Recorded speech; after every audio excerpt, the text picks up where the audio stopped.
chat. Welcome, everyone, to a late night tier list stream. If you missed it, we streamed Piku Niku earlier in the day, but I am back after consuming an entire bottle of Mountain Dew Code Red to report to you facts. Facts and logic. With today's stream, we are going to be going over all of the Xenoblade Chronicles numbered trilogy main characters. Now, hear me out. That's a lot of fellas. Look at that.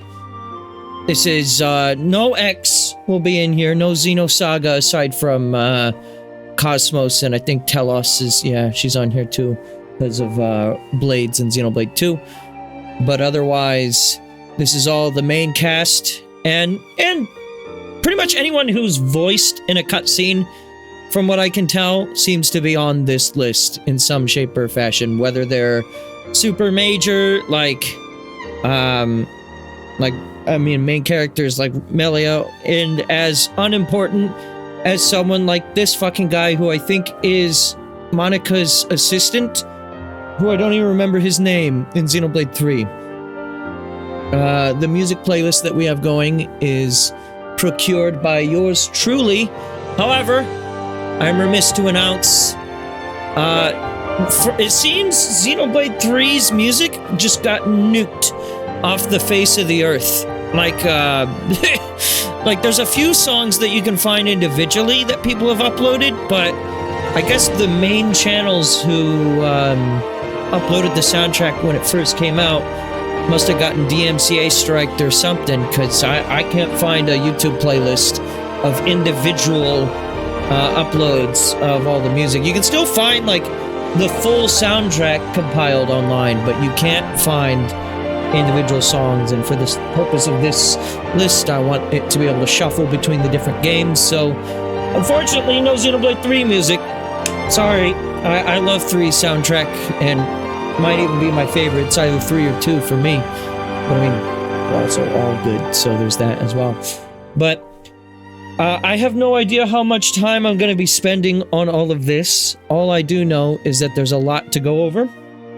And with the recently announced Xenoblade 1, 2, and 3 Switch 2 editions, and Xenoblade Genesis, now seems like the perfect time as any to get started with this. So, before I begin, I need to go grab myself a box of tissues, because I have a runny nose, and I've been just kind of like in and out of sniffles lately. I just remembered that I don't have one here. So I'm gonna go get one, and then we'll begin. Alright? So, please stay tuned for just a moment. We'll be back. That's the chat from earlier. Don't get confused. We'll be back in just a bit with the actual tier list. Yes, we are a little bit sniffly up in here. Alright, well, I don't expect very many people to turn out live for this stream wholesale. Every time I've streamed Xenoblade games in the past, they are not my popular streaming categories, but that is fine. I mostly stream the series because, well, if you know me, you know it's my favorite video game franchise of all time. Zelda's a close second for me, but I'd say ultimately, if I get a chance to ramble about the series, or any series, it would be Xenoblade that I would have the most fun ranting to you about. So that's what the purpose of this stream is going to be. Full disclosure, anyone watching this trying to get into the series, this is not the stream for you. There will be full spoilers. Do not tune in if this is not your thing. You know what? As a matter of fact, I am going to put a spoiler disclaimer in the title of the stream. Spoiler warning.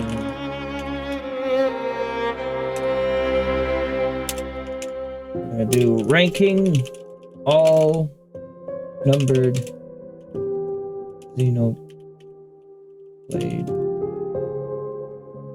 trilogy. Can't spell for shit. Characters. Characters. There we go. One day I'll learn how to spell, and then that'll be amazing. Alright, so let's begin. Where else but at the top? This could be a very long stream, so just buckle in. I don't know how much I'm gonna have to say on each of these characters, but let's do it like this. He's gonna go in Shulk tier. She's gonna go in Fiora tier. He's gonna go in Ryan tier. He's gonna go in Dunban tier. She's going in Charlotte tier. Okay, no, let's be real for a moment. I don't exactly know how I'm gonna talk about these characters individually, but let's start with Shulk. He's Shulk. He has the power of the Monado. And the Monado is red, and also is said a lot of times throughout the course of the game. I think Shulk makes for a pretty good protagonist throughout the series. He obviously appears in Xenoblade 1, but then makes cameos throughout the rest of the series. Again, spoiler, at this point, if you didn't know that, that's your fault for not clicking off the video at this point, alright? So, what can we say about Shulk? This is specifically Shulk in Xenoblade 1. It looks like there's no future redeemed in this, is there? Is there Matthew? Is he in here? I am not seeing any Matthew. So yeah, there's no future redeemed in this whatsoever. I might have to change that. You know what? Yeah, real quick. Let me get some PNGs for Matthew and the crew from Xenoblade 3. I unfortunately won't remember the name of the side characters from Xenoblade 3.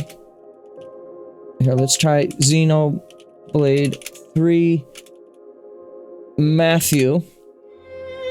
Images. Can I find one that's just like his face? Yeah, here we go. This one. Save image as... That's a WebP. Fuck. Alright, well, I don't have the extension on... Okay, fuck. Give me a second. give me just a second. Alright, that'll do. Yeah. I think that should work just fine. So let's go ahead and actually begin now. Sorry about the detour there. Let's continue on with Shulk. So, Shulk Xenoblade Chronicles 1 is a nerdy little lad. Alright, he sits there, he tinkers with the machines. What I really like about Shulk in Xenoblade 1 compared to other RPGs and main characters that I've played. And granted, my experience with JRPGs is surprisingly limited for how much I talk up this series. I have not played a lot of different JRPGs over the years. Just a few of them here and there. Obviously, the main thing that I was coming off the heels of when I first played Xenoblade for the first time was playing Zelda games. So seeing a main character of a really long adventure game was the way I was seeing it at that time, who spoke, had a personality, wasn't just a blank slate character. And the weird thing about Link in The Legend of Zelda is, like, he's not even a blank slate character 90% of the time. He actually is like a full character who just doesn't speak, and that's super annoying for me. Now, granted, you could say that about literally all of the main characters throughout Xenoblade, so that's not something unique to Shulk. I guess you could not say that about Cross from Xenoblade X, who also doesn't speak, but that's a different thing. That's not even being ranked here. Let's talk about Shulk then. So he's got a personality, but how is the personality? Well, personality? Nerd. He's a fucking nerd and he loves tinkering with machines. And the irony there is that leads to a lot of very interesting things when it comes to certain plot developments involving the Mechonis, you could argue. His interest in machines makes the irony of like looking into the Monado and then eventually going to Mechonis and ultimately kind of siding with Mechonis in the end, in a certain way anyways. It's kind of poetic, isn't it? I like Shulk quite a lot. I don't think he has the most interesting character arc out of any character I've ever seen, but one thing that I really do like about him and something that I can kind of relate and see a little bit of myself in, not to be like weirdly parasocial with this fake video game character, but like I like his curiosity, you know? Shulk has a certain just wanting to understand how the world works after a certain point. Like, he starts the game, you know, it's pretty standard, stock standard revenge plot. I'm gonna go out there and I'm gonna make them pay. And much like a revenge plot, you know, they're gonna come in swinging saying, well, revenge isn't everything, now. So he comes in here and he has a bit of an arc where he learns, maybe don't take everything at its face value. Not everything in the world is as black and white as it may seem. And I know that's a very basic interpretation of what his character ultimately becomes. But I really, really like the confrontation with Metal Face and their final moments on in Sword Valley, where it's, you know, Shulk holding back Dunban from trying to mark that bitch. And there's a very interesting... I've seen a lot of internet people will be like, wait, what the fuck are you doing, bro? Like, this is literally the reason why we set out here. And for some people, they don't get it. They think that one moment is just kind of like dumb. And they're like, well, you can't just like fucking fight against that, you know? But it's a very interesting thing that, like, after it's kind of revealed that, hey, the face Mechon are people, there's more to this than just soulless machines. Because, you know, that's what Shulk is used to. He's worked on machines his whole life. He knows that machines don't have, like, a train of thought. They're, to his opinion, the Mechonis and the Mechon were just out to just murder for the sake of murder. And then once he learns there's people inside, and not only people, but, like, Mumkar, who he once saw was, you know, a good friend of Dunban's, it causes him to kind of think again and be like, well, we can't just get out there and kill with no reason. I kind of need to know, why is this happening? And again, I can't exactly compare that to other RPGs because my frame of mind is limited, so maybe I may talk this up and you could say, well, such and such character in this RPG does the same thing and they do it way more believably. Possibly. I'm just ranking this based on my feelings. I'm gonna go ahead and put Shulk from Xenoblade 1 in A tier. I'm also going to do myself a favor. We're gonna do the traditional thing, which is... Actually, you know what? Normally I would do, like, I'd rename these to, like, phenomenal, good, bad. I'm gonna keep this as letter grades for now, and then maybe come up with a word for it later, because I don't quite know how this is gonna work yet. So, one more thing I'd like to touch on is their vocal performance. And Adam Howden, excellent job as Shulk. I've never listened to the Japanese dubs of any of these Xenoblade games, so I can't comment on the Japanese dub. I know there's very vocal people about Xenoblade 2's English dub being terrible, and so a lot of people played 2 in Japanese, but for me, it's not that I can't enjoy a game with subtitles, or even a story for that matter, because I watched most of JoJo's in Japanese. It wasn't until part 6 that I started watching in English, just because I think the platform I was viewing on only had Japanese. That was my only way to see it until I went to Netflix, which had all the language. But regardless, it's not like I can't enjoy a game in its original language, but I do like to not have to, like there is a thing that happens when you read subtitles where sometimes you miss little facial cues because you're just looking at the bottom of the screen. And I know some people can read really fast and then they read everything they're going to say and then they look up and they absorb all those little facial cues. I'm not that fast of a reader, in case you couldn't tell by me trying to speed through words whenever I stream, and I end up stumbling a bit and just like saying words that weren't in the sentence and all that. So we'll just go ahead and move on from Shulk because, you know, there's a lot to be said. I mean, Shulk's entire being is the plot of Xenoblade 1. There isn't a lot in Xenoblade 1 that happens without Shulk, which isn't the case in Xenoblade 2 and 3. I mean, 2 is very focused around Rex and Pyra, but even still, there's a good amount of side stuff that's like, hey, this is like Tora's moment, or this is Nia's moment. All of Xenoblade 1 is kind of Shulk, so Shulk has to be good to carry it. And yeah, he's A-rank. I wouldn't say he's my favorite JRPG protagonist of all time, but he's a good lad. I like him. Let's talk about Fiora for a bit. Let's do add a, whoops, that's not what I meant to do.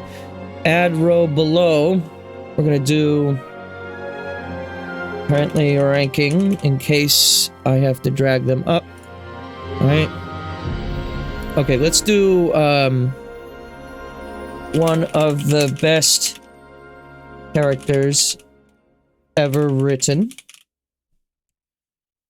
Great character. I guess for the case of Xenoblade 1, in particular, also something to keep in mind with the player characters is that they all have unique playstyles. In 2 and 3, that's not tied to the character themselves. So I guess one more thing I'll say on Shulk before I talk about Fiora here is Shulk's playstyle in Xenoblade 1 is... Oh, this song has lyrics. I thought this was the lyricless version. That's gonna be hard for me to talk and have lyrics in the background. You know what? I'm just gonna skip it. I love this song. I can't do lyrics and think it through. Sorry. Okay, back to where we were. Shulk's playstyle in Xenoblade 1 is... He's interesting to play. I feel like most of the time I do spend a lot of the game playing as either Shulk, Dunban, or Rhine. I'm all about DPS myself. The Minato arts, pretty fucking cool. Okay, there you go. That's all I had to say about him. Now let's talk about Fiora. Where'd she go? Here she was. Fiora! Or I think in her Japanese name, Fiorun. Fiora is an interesting character for me because at the very beginning of the game, you don't get a lot about her other than that you know she and Shulk have a very close relationship, but not in the kind of relationship. They're just kind of like really good friends that, you know, probably, as Dunban constantly says many times, should get together. You know, they're pretty perfect for each other, right? But they don't know how to say that because they're kind of awkward, you know, 18, 19-year-old people. As for Fiora herself, I've seen a lot of mixed things about her over the years. I've seen a lot of people say, again, spoiler hat is off, so get out of here if you don't want to be spoiled on anything, but I've seen a lot of people say that she just kind of becomes... She's just kind of there to, like... She's not damsel in distress, because she's actually pretty powerful and self-sufficient in combat, but a lot of who she becomes after you save her from the Mechon is that she's just kind of like... She's just kind of like fawning over Shulk, like almost Amy Rose levels. It doesn't really quite get there, in my opinion, because it's never really like explicitly her crushing on Shulk. At least not in the same way Melia does, I would argue. I think it's a very dynamic thing, and it kind of depends on the moment, but I really like the way she interacts with Ryan. And again, with the whole like Melia and Melia versus Fiora thing that people like to get into. I don't really have a strong opinion on that. I just look at the characters for how they're written. I don't partake in the shipping community stuff. I'm not saying that people are wrong for doing that. That's just not my thing. So like if you were like pro Melia and then Fiora comes back and ruins that for you, all I can say is I'm sorry. You know, like I don't have a strong opinion one way or another, but at the very least, the way I see it is Shulk would rather be with Fiora. And I think that they are a better match than Shulk and Melia. I think they are good friends, and they should be good friends, and I think that's how that should be. I do feel like the Melia thing will end up being an interesting conversation when we get to her. But oh, speaking of her, do we have her Xenoblade 3 appearance in here? We do not. If I'm gonna rank Shulk and Rex, I should probably rank Xenoblade 3, Melia, and Nia as well, shouldn't I? Probably. Let me get those images real quick while I continue to talk about, Fiora. One more thing I'll say about Fiora is she is, again, very capable. I really do appreciate how she basically gets to be very self-sufficient. She's not thrown into the story to just be the Amy character. Like, I don't really believe that fully. And I appreciate the, I guess the dynamic between, like, well, Shulk was the host of Zanza, so then, we end up putting Lady Maynith inside of Fiora. I think that's a very interesting thing that they end up doing. And I'm gonna go ahead and just put her in B tier for good character. Let me rank it like this. Good character. Pretty average. I guess I can... Adding the word character is kind of redundant. One of the best ever written. Plain. Alright, we'll do plain, and then we'll do another tier below. Oh no. Add row below. Add a couple. We'll do... boring. Poorly written. Alright. We'll do, like, purple. And then you can be blue. How's that? I think that's good. So yeah, I'll put her in good. Yeah, I think good is alright. Alright, right time, baby. Here's another thing.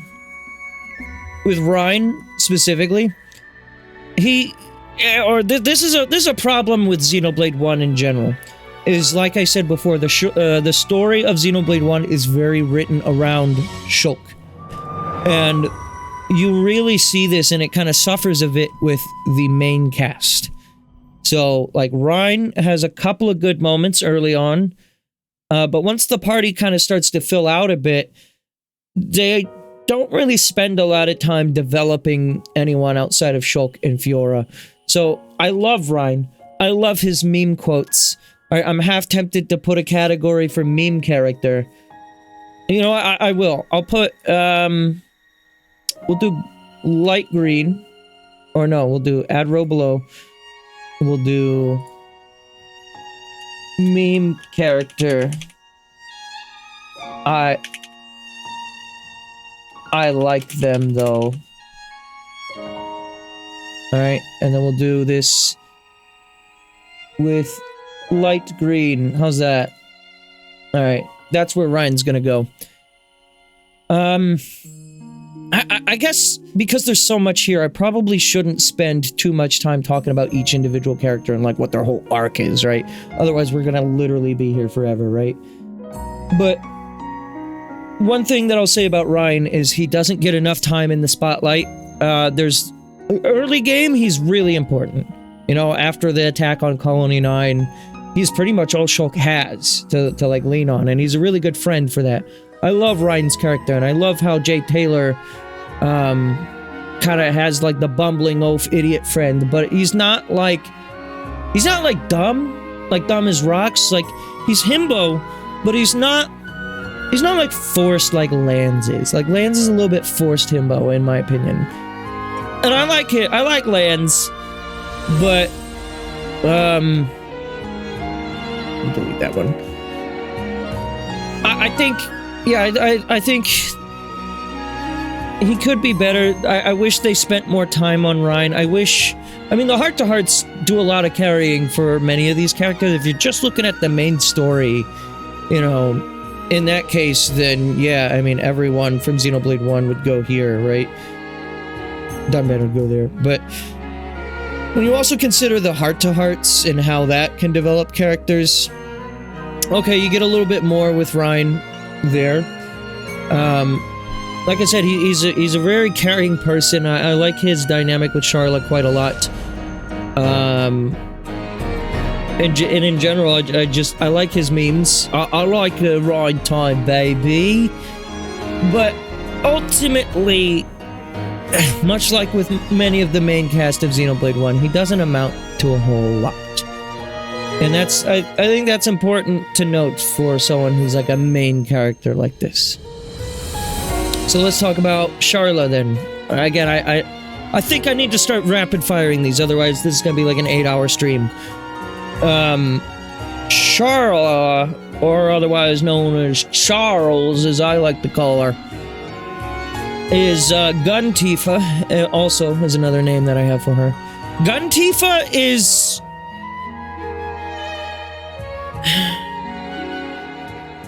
I wouldn't say...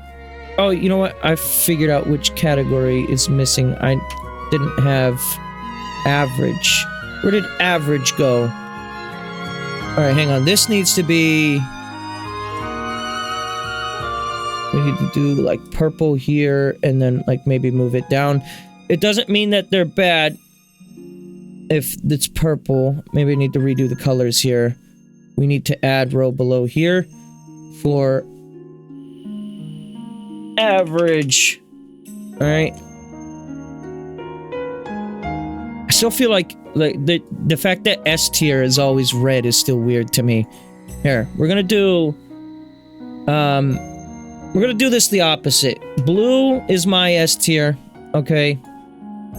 Great is going to be light blue.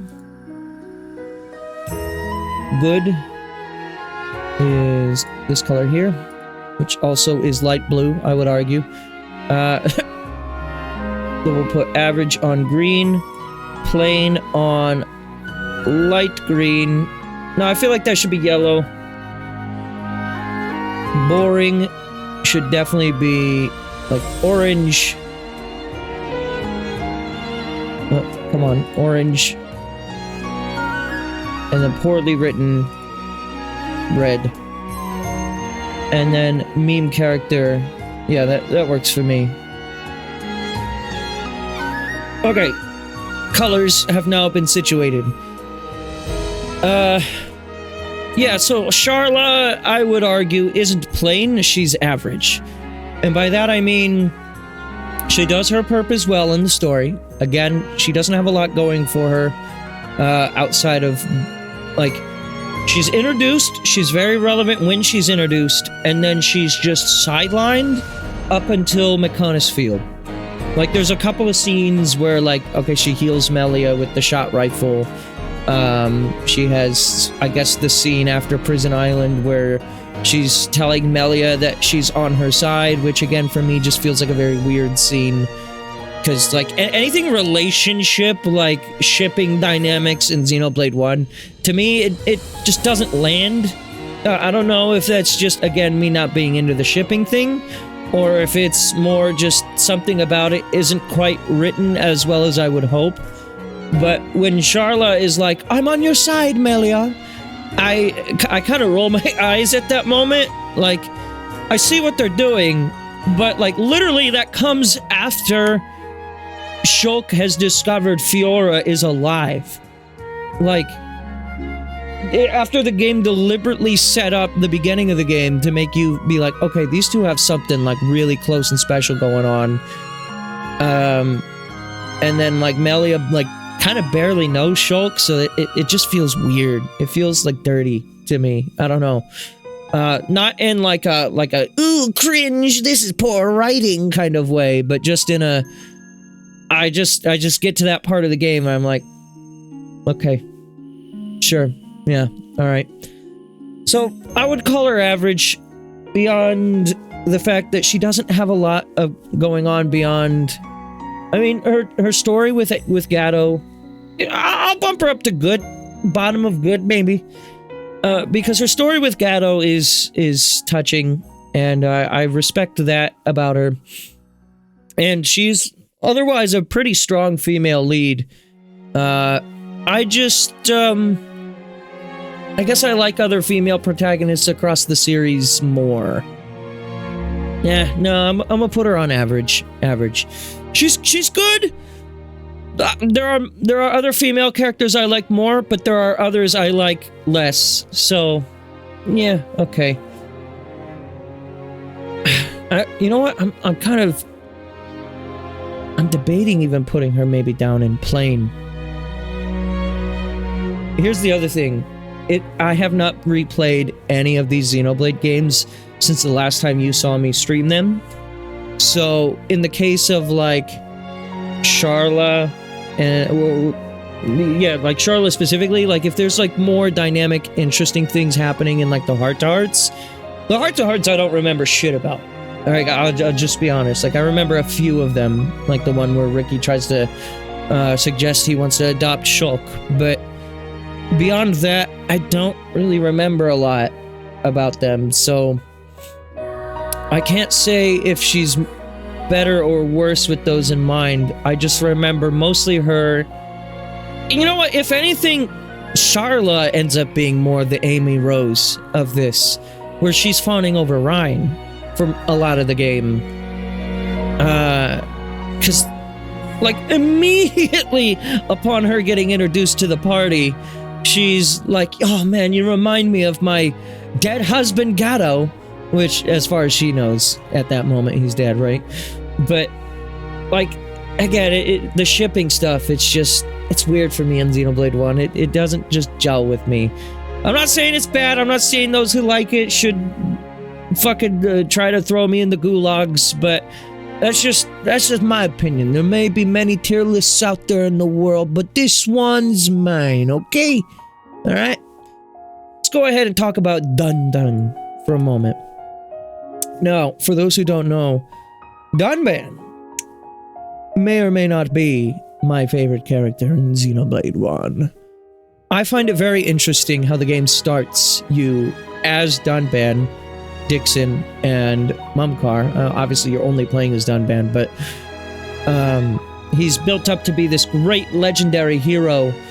And something that was just kind of interesting when I was showing Megan Xenoblade 1 was Dunban was kind of this character that she expected to be like hot shit that didn't really amount to much because he failed at using the Monado. And that's kind of not really what he is. Like, he's not even like he's kind of got that like anime like trope of like, there's like the scene of him and Mumkar clashing and then they go at each other and then they stand there for a second and you're like, who got the hit? And then Mumkar falls. You know, he has that kind of aura about him in a sense where he's kind of like Milady a little bit, just like a tiny bit. He's like that. I hate to dunk on Dunban like that because I do love him, but when I first saw him, I just thought he was like the coolest fucking character in the world.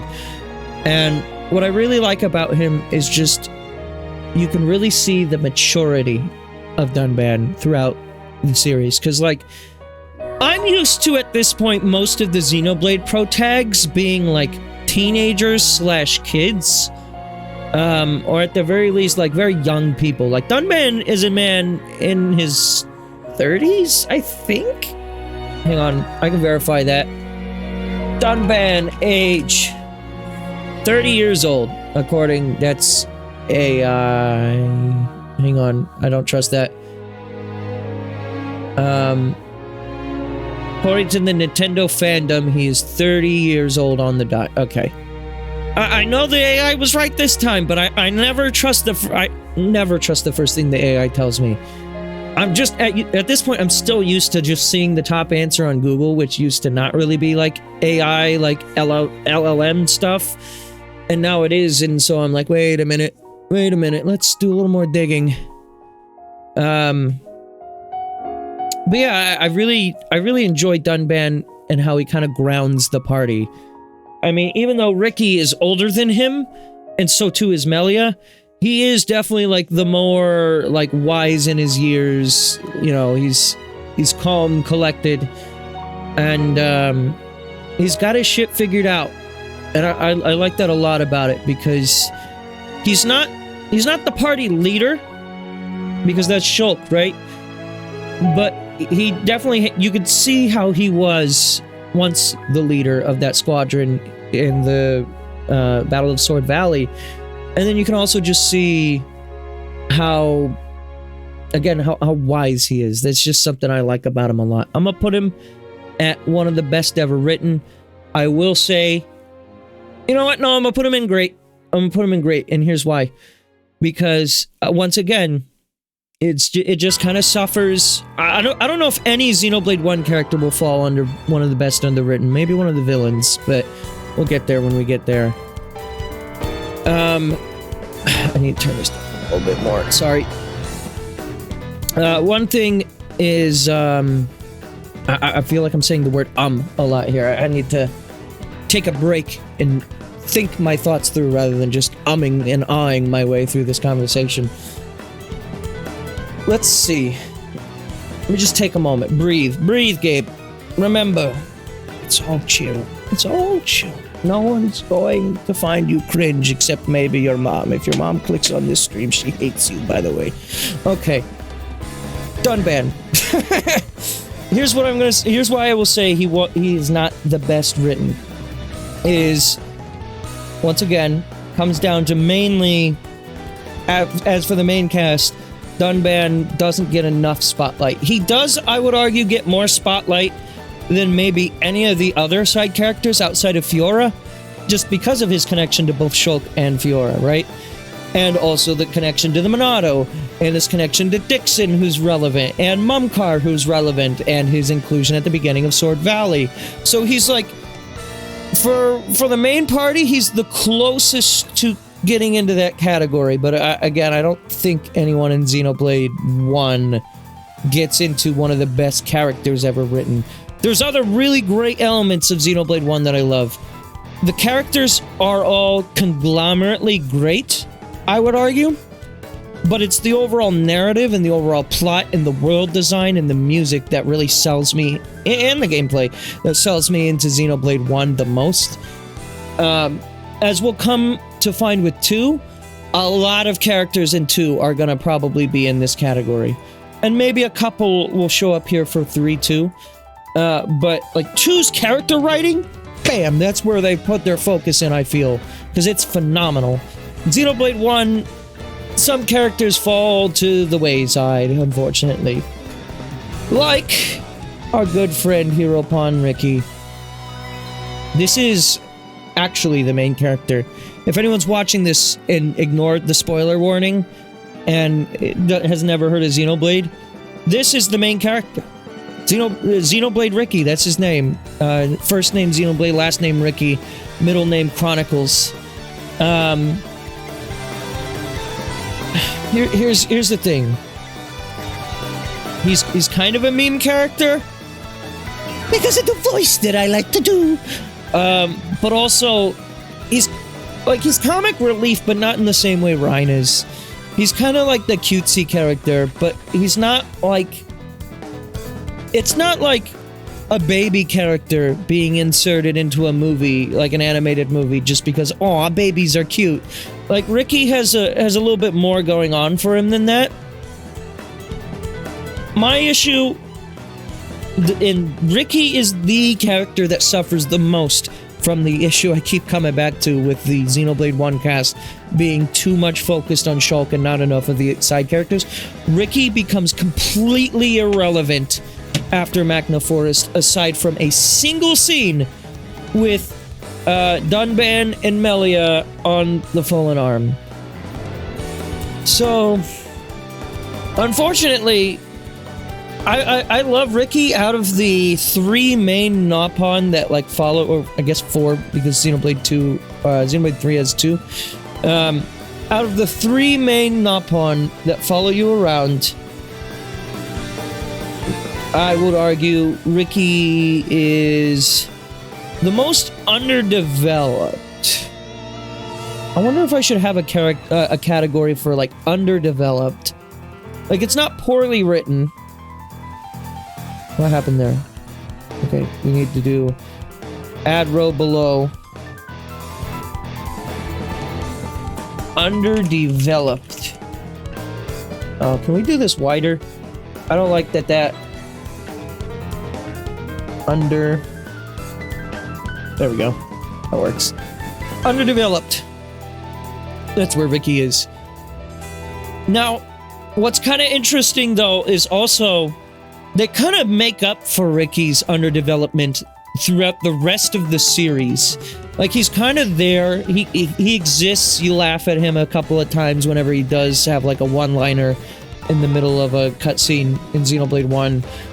But where Ricky kind of maybe gets slightly elevated is he does have the whole... I'm gonna put him at that shade of green, alright? Because he's not plain, he's just underdeveloped. Yeah. There we go. They make up for it with his lineage. One kind of side note about Ricky throughout the entirety of the series is that Ricky has, like, how many kids does he have? I keep trying to say 14, but I think it's 12. How many kids does Ricky Xenoblade have? 11.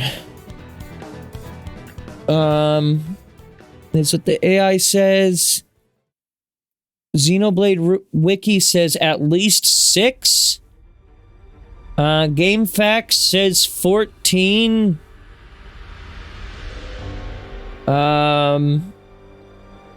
Hang on. IGN says 11. Xenoblade Chronicles on Nintendo Fandom says 11. Tumblr says 11. Okay, so the general consensus is 11. But when I searched that, 14 also came up. So I'm not the only person who said 14. Okay. I don't know where we got that number from. I don't know where the misinformation station was spread, but it seems to be 11. I think that's what's said in a heart-to-heart. So, okay, those 11 children, 2 of them come back in Future Connected, and then, again, click off if you don't want spoilers, this hats off, but one of them is relevant in Xenoblade 3. He's a little blue fella. You know him. You know him well. We'll talk about him later. He is on this list. I'll say it is, and that's like tangentially related to him. Like it's very lightly touched on. But I mean, arguably, if Ricky never fucked as much as he did, I guess it's not clear if Riku's like directly his son or like adopted, because I think Kino is said to be adopted. So it's unclear if Riku is directly related to him, but at the very least, he was raised by Ricky. So if Riku never grew up in Ricky's household, there's a very strong chance the Endless Now would have indeed been endless, because there would have been no one to deliver the Lucky 7. So, just saying, Ricky, even though it technically happens off screen, so I'm not going to count it, Ricky's absolute fuckery is very important to the canon of Xenoblade. So, always remember that. And last, we have Xenoblade 1 Melia. Now, I did recently rewatch some of the cutscenes from Xenoblade 1 when the Switch 2 edition came out. And, man, do I find Melia's point when they do focus on her in the game to be, like, one of the most boring parts of that game. We just skipped a lot of the cutscenes at that point. I'm not even joking. Because, like, I was watching it with Megan, who just wanted an abridged telling of Xenoblade. She didn't want to watch every single cutscene, right? Because there are some cutscenes where it's like, whoa, check out this massive elevator. We gotta go pull this lever down here, and that'll open the elevator. Like, those cutscenes I didn't show. It's literally, it's gameplay. It doesn't add anything, right? When we got to Alchemoth and everything happening there was a good chunk of those cutscenes that we just skipped. I didn't bother. And it becomes relevant in the end game. So, like, I don't fully feel like I should have done that, but also at the same time, God, that whole section of the game is just really boring to me. Maybe it's also because Alchemoth is just so massive. I wonder how the Ether Jet in, like, a new playthrough would change my opinion on that, because yeah, Alchemoth is just way too big, and you can fast travel. There's, you know, when you're there the first time, at least, you know, late game you can't fast travel around Alchemoth, but at the very least, you know, again, first time you're there, you can fast travel. It's just, I wish she had a little bit more going on. I'm not gonna put her in underdeveloped. I'm gonna put her on the same tier as Fiora, because she does have a lot going on for her with the whole Emperor, again, the whole, like, assassination plotline of, you know, Shulk coming out to save her through a vision that Alvis didn't even see, you know, that kind of stuff. And then she develops a little crush on Shulk, and the crush doesn't feel forced necessarily, but it does feel just a little half-baked.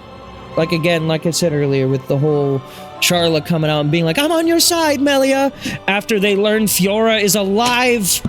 Like, it just feels like they wanted something more there, but they couldn't quite land on something that fully works for me. Again, she's a good character. I like her more in a later appearance, but for how she appears here, I guess it should also be stated, you know, I didn't comment much on the voice acting performance for anyone other than Adam Howden, but Jenna Coleman does a great job as Melia. She does also have Future Connected, and there is no Future Connected characters here, so I'm just gonna, well, actually there are some, but Melia's not amongst them, so I'm gonna go ahead and talk about Future Connected here as well. Melia in Future Connected is very more of the same, but also she does have a bit of an arc to her. Melia is ostensibly the main character of Future Connected, for those who haven't played through it. And weirdly enough, Future Connected, even though we're listening to some music from it right now, Future Connected is the one Xenoblade story that every time I think about it, I go, you know, I just kind of, yep, that did happen. Huh. Okay. Like, they added the Ether Jet, like, you can use the Ether Jet in Future Connected as well, so I kind of dicked around and drove around the Bionish, shoulder a little bit off stream, and, yeah, that when you have the ether jet, it really stands out just how small Bionis' shoulder really is, which again, it's meant to be like a side story abridged. It's even shorter than Torna the Golden Country. Granted, it does come packaged in with DE, but as for like new content, even Xenoblade X's new content, I'd say, is more worth it than Future Connected is. Future Connected is just a bit of like, here's just another like little, here's an episode with Shulk and Fiora, and Melia rather, just kind of existing, and then you get Nene and Kino, and we'll talk about them in a bit, and some of the other Future Connected characters. But as for Melia herself, you can tell she's a little bit more grounded in her, in being who she is. She's accepted her destiny, and you know, one thing that is for certain is Melia goes through a lot in Xenoblade, and there's a lot of sympathy to be had with Melia. So you know what? I'm gonna bump her above Fiora. I'm still not gonna put her in great, but I will put her at the top of good, because considering everything that happens to her, and you know, that she's just able to continue going on and she like remains being a strong character. Is that the writers forcing her to be strong? Is that believable? I don't know. But at the very least, you know, put into perspective, I feel she goes through a lot and she deals with it well, I'd say. And it doesn't feel too forced. Maybe in some aspects I'll argue here and there, but ultimately I think she comes across pretty headstrong. She's a good female lead. And I guess something to clarify with, like, I'm not going to go into the big debacle on why everyone finds certain characters to be cringe in Xenoblade 2, but for a female lead character, it's just nice to see someone who isn't, like, and I'd like to clarify, I don't think adding sexuality to characters is inherently a bad thing. I think when done right, when done in a mature way, and not just like, look at these titties, I think it can be a very empowering thing as well. But also, you know, given like anime tropes, it is nice to see a JRPG have strong female leads that don't really do that. Like, Charla has some outfits that are kind of like, alright. But like, no one ever really draws attention to it. So that's another thing that I gotta give a little bit of credit, if that's something you care about. Again, for me, like, I don't feel like sexuality in games is inherently bad. So I don't see it and get mad, but I also don't see it and, like, start jerking it on the scene either. It just, whenever it happens, I'm like, okay. Like, that's usually it. It's just like, okay, yeah. Someone said, or Froze said, that's a lot of characters. Yeah, I'm already, what, an hour into this, and I haven't even gotten out of the main characters yet for Xenoblade 1. This might be something that I have to revisit and do just like all of the Xenoblade 1 characters, then all the Xenoblade 2, then all the Xenoblade 3, because this has taken me a long fucking time to get through this, and I keep going back and forth on whether or not I should go in depth or just kind of rank them on how I'm feeling, but I like talking in depth. I like giving a good, you know, explanation as to why I feel the way that I do. Let's talk about Mumkar for a bit. We might come back, well, we will come back to Melia later when we talk about Xenoblade 3. Let's talk about Mumkar. Probably the most quotable character in Xenoblade 1 for me is this motherfucker. Mumkar, also known as Metal Face, also known as, "Hey, Beardy! You talk a lot of smack!" Come on! I ain't that stupid! I love Mumkar's performance. I also love, you know, something that's kind of like, something that I don't see people acknowledge because of how, like, again, it's really impressive that all of Xenoblade 1, for given the size of the game and like the notoriety, like at the time when Xenoblade 1 on Wii came out, you know, that was a very fucking ambitious game, like broad scale we're talking here. The fact that it was fully voiced through every cutscene And the only thing that really wasn't voiced in it is side quests, which they all say the same thing anyway, so whatever. They just have like default responses to a lot of things for anything that wasn't added in DE. And then they have now the heart-to-hearts are voiced in the Switch 2 version, and what I wanted to say was when Metalface was thrown into Smash 4 and Smash Ultimate, this character ultimately ends up being not that important. Like, weirdly enough, right? Metalface, like, he's very important. Let me clarify.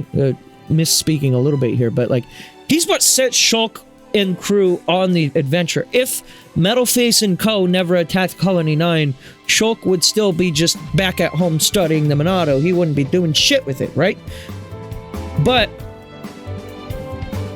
it's nice that he came back in Smash 4 and that he was able to reprise his role, have some new lines there. And it's nice because, like, halfway through the game at Sword Valley, he's done. He's set up to be like the main antagonist throughout until you meet Egil on Valak Mountain on Bionis Arm. And then Egil kind of becomes the new big bad, and then, like, the next time you see Mumkar, he's done. He's out. He's out of the story. His purpose in the story has completed. His role in the story was to initialize, to jumpstart the journey, to give Shulk motivation, and then to make Shulk also question. Like, Mumkar is the reason, other than Fiora being in a Mechon, he's the reason why the party begins to question what's right and what's wrong in the world, because, while Mumpy here is quite a bitch, he's also, at the end of the day, he's a Hums. Once upon a time, he fought alongside Dunban, and I believe in one of the heart-to-hearts it's even clarified that Mumkar used to be a really, really respectable person, and then one day, I think it's said that one day Dunban took up the Monado, and then there was like a sheer amount of jealousy that came out of him, and then that jealousy just kind of spiraled and turned him into the piece of shit that he was. But he wasn't always like that. And for a good chunk of the Battle of Sword Valley, what's implied before we even see the first scene of Dunban and them fighting, is like they were fighting together. Like, Dunban didn't have to ask him. He didn't have to say, "Come on, you're going with me," which he ultimately ends up doing. It's said in that heart-to-heart that, like, he was willingly fighting. He was willingly going out there and risking his life to save his home back home. So, ultimately, he turns into a cowardly man, yes. But I find that to be a very interesting character. And I think he fulfills his role in the story very nicely, in that you love to hate him, but at the end of the day, there's a very almost beautiful, profound thing that comes out of Shulk, where he kind of realizes at the end of the day, he's a human. He's a guy. He had reasons. He's a piece of shit. He deserves everything he's got coming to him, right? Ultimately, at the end of the day, they tried to save his ass, but, you know, it's his own hubris that kills him, right? And I think that's kind of the perfect end for a character like that, too.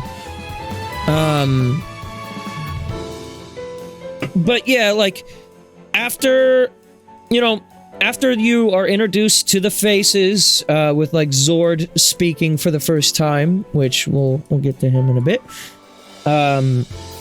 Mumkar shows up in Metalface, and he speaks for the first time. One thing that I really, really love about the beginning of the game is when Metalface attacks Colony 9. It's very, very intentional that Mumkar doesn't say a damn word. And I find it really funny in retrospect, because you know he wanted to be sassy. Once you know Mumkar, you know he wanted to talk massive shit. So I have to wonder, like, was just, like, the voice system not implemented into the faces at that stage? Or what was the reasoning, like, logically speaking? Obviously, I know the narrative reason, but, like, logically speaking, why didn't Mumkar say anything during Colony 9? You know? The real answer is because, you know, if Mumkar would have spoken out of Metalface so soon after the Battle of Sword Valley, you probably would have recognized him, especially in the English dub, because he has a very distinctive voice. Again, I don't really know what he sounds like in Japanese, but, you know, you hear that voice come out of it, and then right after the Battle of Sword Valley, you would have instantly been like, that was that guy from before that ran away. What the fuck? So yeah, Mumkar is a great character, I would argue. Speaking of Sword Valley, here's the music for it. Yeah, Eggle must have, like, removed his speaker, or it just wasn't implemented or something at that point. But regardless, I like Mumkar a lot. I quote him all the time, even though he's absolutely a character you're supposed to hate. I'd love to hate him, if that makes sense. Like, he's not a character that, like, there are some villains in this who I think of, and I'm like, man, they sure were a villain. Uh-huh. Yup, they were there. Mumkar is not one of those. While Mumkar is relevant in the story, while he has his place in those moments, he does a great job. He's one of the best villains in the series, in my opinion. I've come around to I do not like the foreshadowing at the end of Sartorial Marsh with Dixon. Let's talk about Dixon now! That's very relevant, chat member! It's almost like I paid you to say that at that time! Your check is in the mail. Let's talk about Dixon! Shulk's adoptive father, who ends up working for Zanza. Again, at this point, please note, there's a spoiler warning. I've said it like 8 times throughout the course of the stream. There's a spoiler warning in the title. If you have not played these games, do not watch this stream. You're gonna get your ass spoiled. This is a great fucking story. Except for one moment in the story, and that's at the end of Sartorial Marsh. We're done, Dixon. You know what? I'm gonna get the fucking cutscene for you. Xenoblade Chronicles, all cutscenes. I'm dead ass. I'm gonna get this for you. The definitive edition movie. Here we go. I'm gonna find this spot, and I'm just gonna show you for yourself, so you can make up your own mind on why this is honestly some kind of an example of some poor writing on behalf of Xenoblade 1, and I'm not even being facetious here. All right. So this is 6 years ago. This is not the Switch 2 version of the cutscenes. Sorry, they won't be in 60 FPS. But check this shit out. All right. Window capture. Let's do this one right here. Yeah. And then that. All right. And then we need to do a render delay so that way it's actually synced up. Now, render delay 250 milliseconds. Okay, there you go. All right. Point where I turn back. Check this out. I must see to the survivors, and I'm also very concerned about Colony 9. Okay, so this is all Thoron saying bullshit, and then he says this, yada yada. This isn't what's important here. Can we do higher res 1080-60? Sure. I'm pretty seen the last of them. Okay, so so context for those who I guess maybe aren't fully remembering. Dixon joins the party briefly after the attack with Metal Face, the unfinished business scene. Dunban enters the party. Thoron and Juju are arbitrarily following us for some reason, and Dixon is there too, I guess. They had a scene right before this where Dixon kind of reminisces about finding Shulk on Valak Mountain, yada yada. Another attack, and they will. And now this is Thoron, Dixon, and Juju being like, okay, why the fuck are we following you? We're going back now. This ain't the last you'll see of me. You should be all right for now. Look after the Monado. You can bet on it. We won't let the colony down. You'll make us proud, Shulk. Okay, so we're gonna skip past this. This him being silly to Ryan, and then this happens. Can't say I feel so good about deceiving these kids. What's that you say? Oh, just mumbling. Forget I said anything. understand what they're going for, because it's gonna feel like the fucking twist villains of like, if they don't have this here, or something that kind of hints more deliberately towards this somewhere in the story, it's gonna come across like the Disney twist villains that we all hate, like the main bad guy of Frozen, where it's just a fucking asshole bad guy. It's like there was no context, there was no clues given. You couldn't have seen this coming from a mile away, and every action that they make beforehand doesn't make sense. But here's where I will say this specific line is not necessary. You could cut this one line out and change nothing else about the game, and Dixon would work all the same, if not even better, because here's what happens. And I caught this even on my first playthrough, but you have to really be paying attention to like think about it. It's right at the very beginning of the game.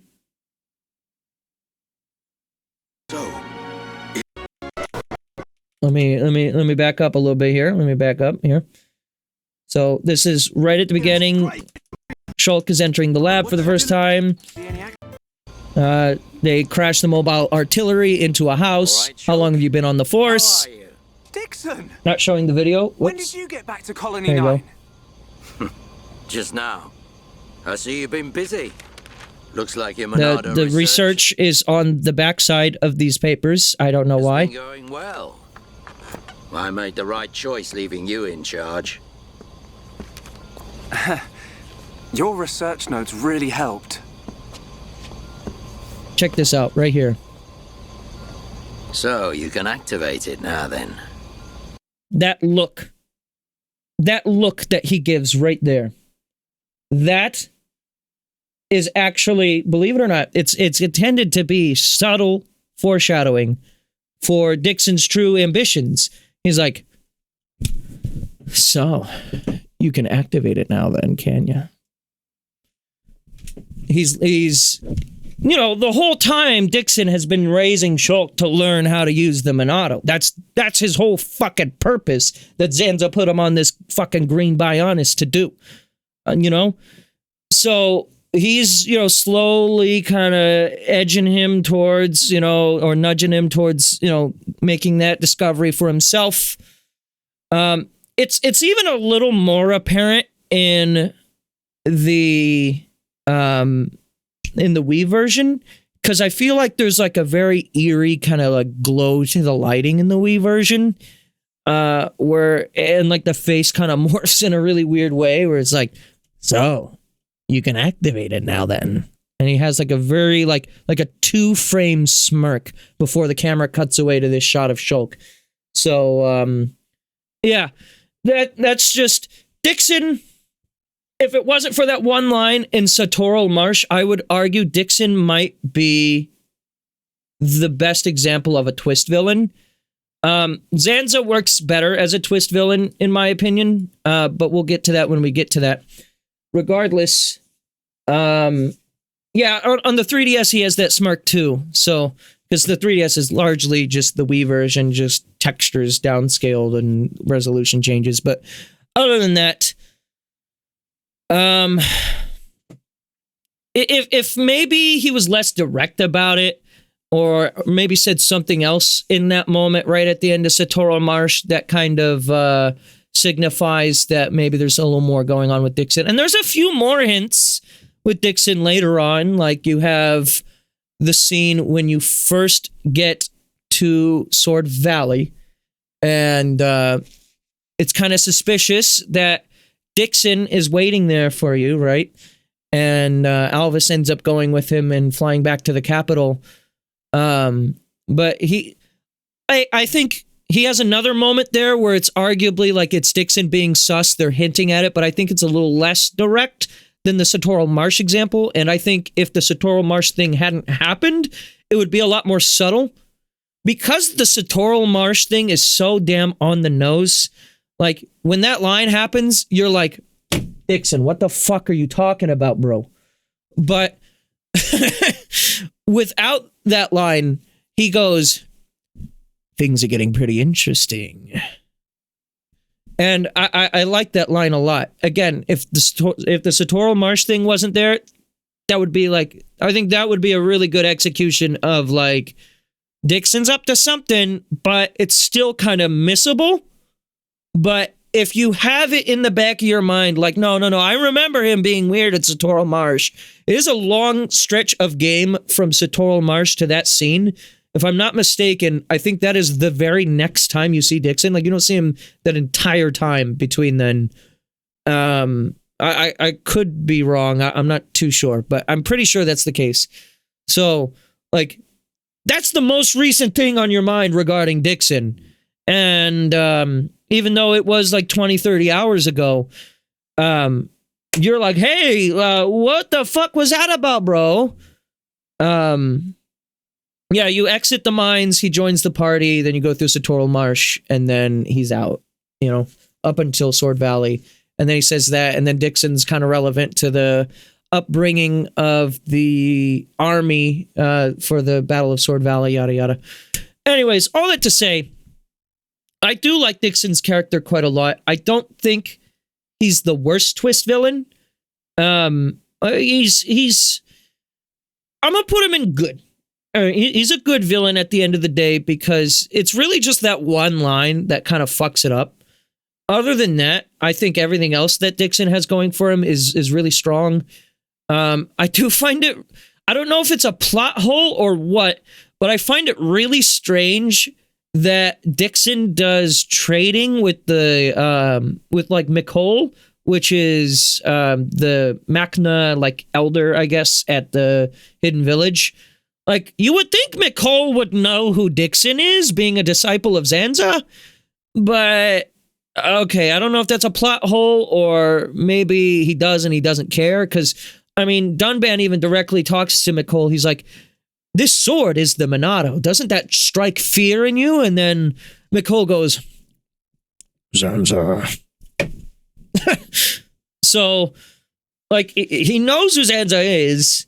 He even talks about it more later. We'll get to McCole later. But I do find it weird that Dixon does trading with that. But he do trading with the Mechon. Oh, is that what you're talking about? Sorry, I just read that chat message. Yeah, he trades with McCole. It's super weird. But beyond that, I do like how Dixon kind of has like a very interesting conversation with Shulk at that same moment where you learn that he's doing the trading with the Mechon, in that, for one, when Dunban like kind of like gets on him, he's like, well, why didn't you tell us about this? This is where you've been getting all that material from? And he's like, well, what if the Mechon hating types found this place? It's such an ironic line. But then afterwards, he kind of has like a little one-to-one with Shulk, and he's like, well, hey, so your whole purpose for this mission was getting Fiora back, right? Or at least avenging her, and now she's back. She's here. So your mission's all done, right? And Shulk's like, I guess so, yeah. And then, you know, Shulk he's kind of questioning it a bit. And so he comes up to Dixon, he's like, well, what are you fighting for? And he's just like, well, I just don't like that Eagle or whatever his name is. You know, I hate that guy. You know, he's just the fact that he wants to wipe us all out. You know, he's still just trying to like nudge Shulk, like, hey, maybe we can get back on that, you know, my whole destiny of helping God out, you know, hanging out with God. So, yeah, I like Dixon a lot. And it is kind of his final scene where after you like kind of you fight him. The first couple of times I saw it, I kind of didn't get it. Where like you slay Disciple Dixon at the top of Prison Island and you're about to jump in the portal, and he's like, I'm not gonna let you see me die, kid. And he drops the cigarette and it's all dramatic and shit. And like Shulk's all like upset. And I like first couple of times watching that scene, I kind of didn't get it. I was like, well, why at this point, like we've had a lot of time to process that Dixon was a fucked up piece of shit this whole time. But what you don't, or what I wasn't really considering when I felt that way was like, imagine from Shulk's perspective, right? You grow up, your parents died when, I mean, you did too, but you don't know that. Your parents died when you were, just a wee toddler, right?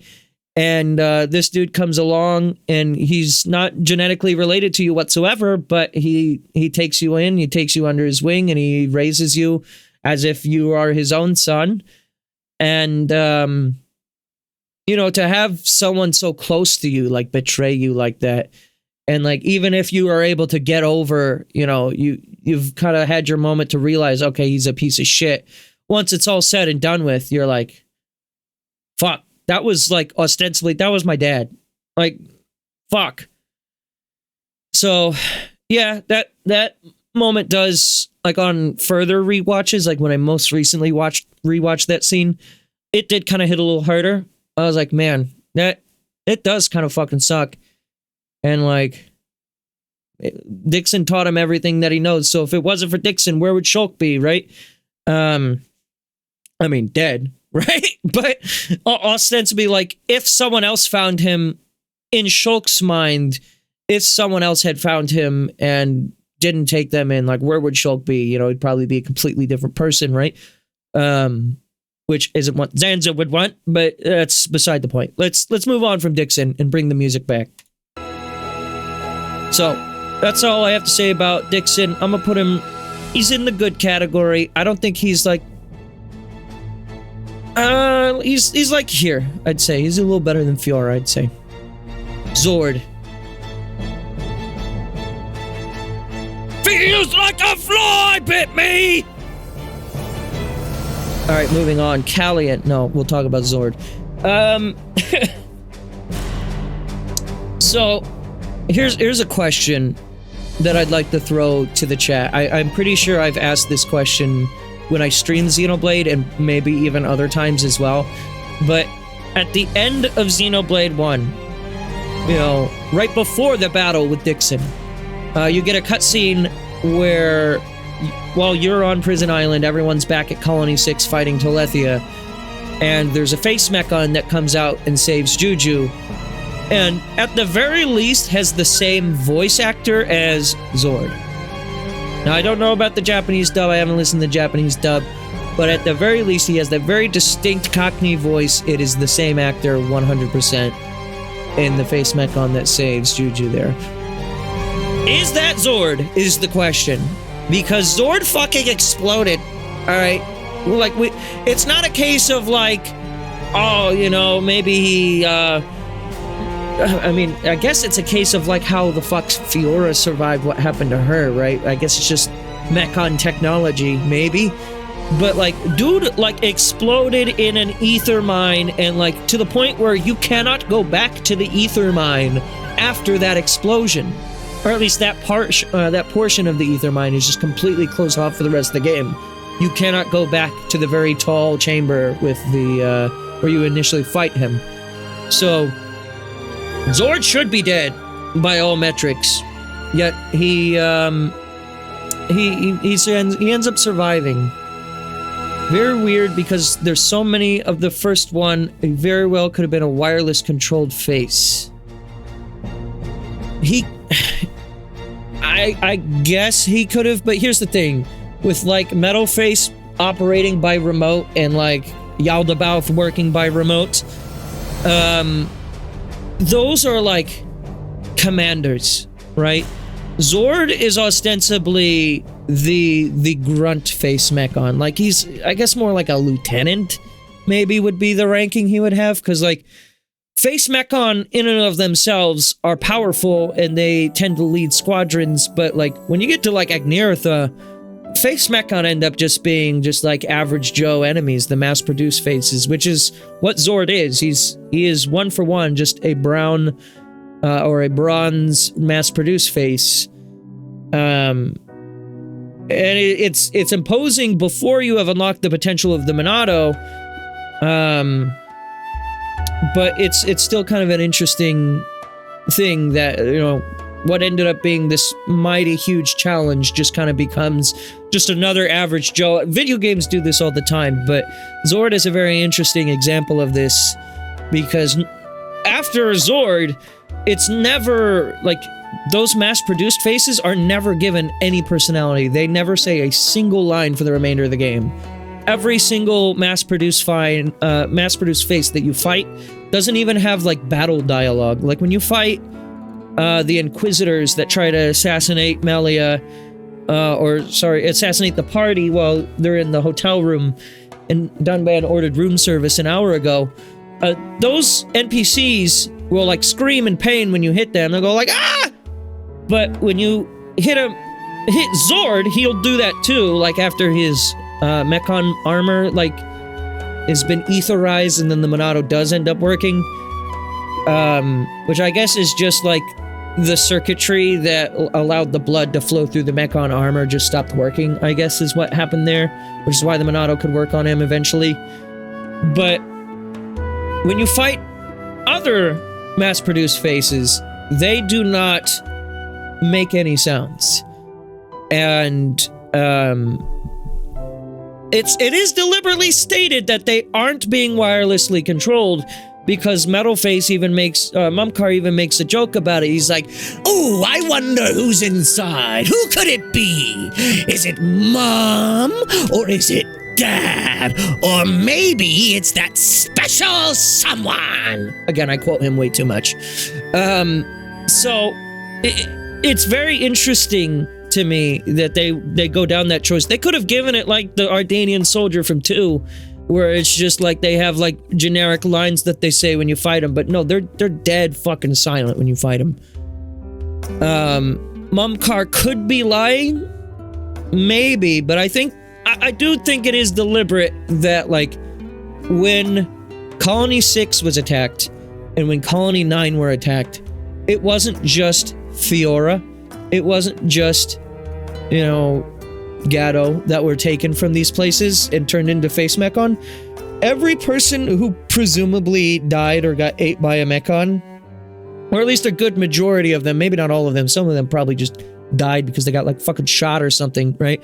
But like, most of them were taken by Egil, put into a face Mechon to be used against the Monado before the Monado's power was unlocked. And then after the Monado's power is unlocked, ironically, Zord and Metalface and Fiora end up being the only face Mechons to face Shulk before the Monado's power is unlocked.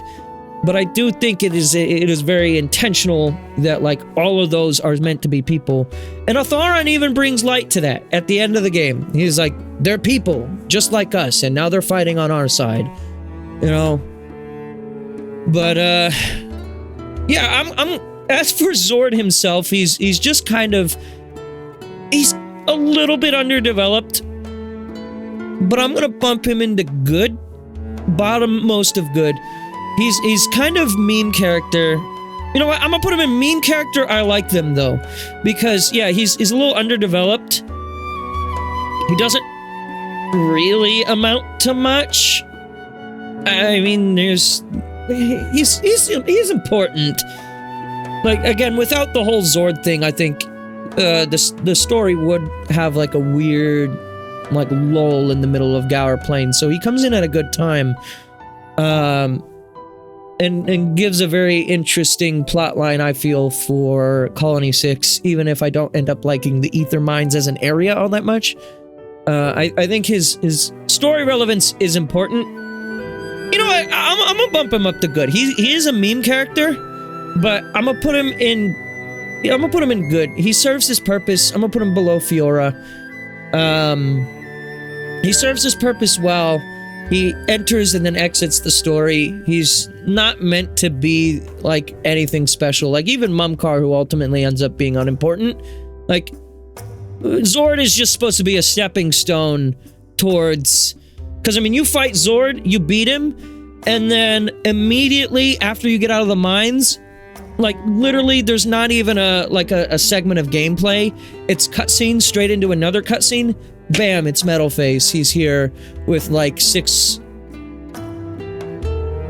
or 8 face Mechon that will also ambush you, and they're all just like Zord too. Ryan even has a line about it, if I recall. So, Zord is he's important to the story. I'm gonna put him in good. He serves his purpose well. And that's good. Oh yeah, and there's also because of Zord and his relationship to his daughter, who is an NPC in Colony 9, it's because of her that Shulk gets one of his skill trees for pessimism. So Zord is actually the most important, well-written character in all of Xenoblade. He is our #1 crown jewel of the franchise. Thank you for stopping by. Let's talk about Callian for a moment. Callian is brother to Melia Antiqua, who I believe... Am I correct in saying Callian is 100% like full-blood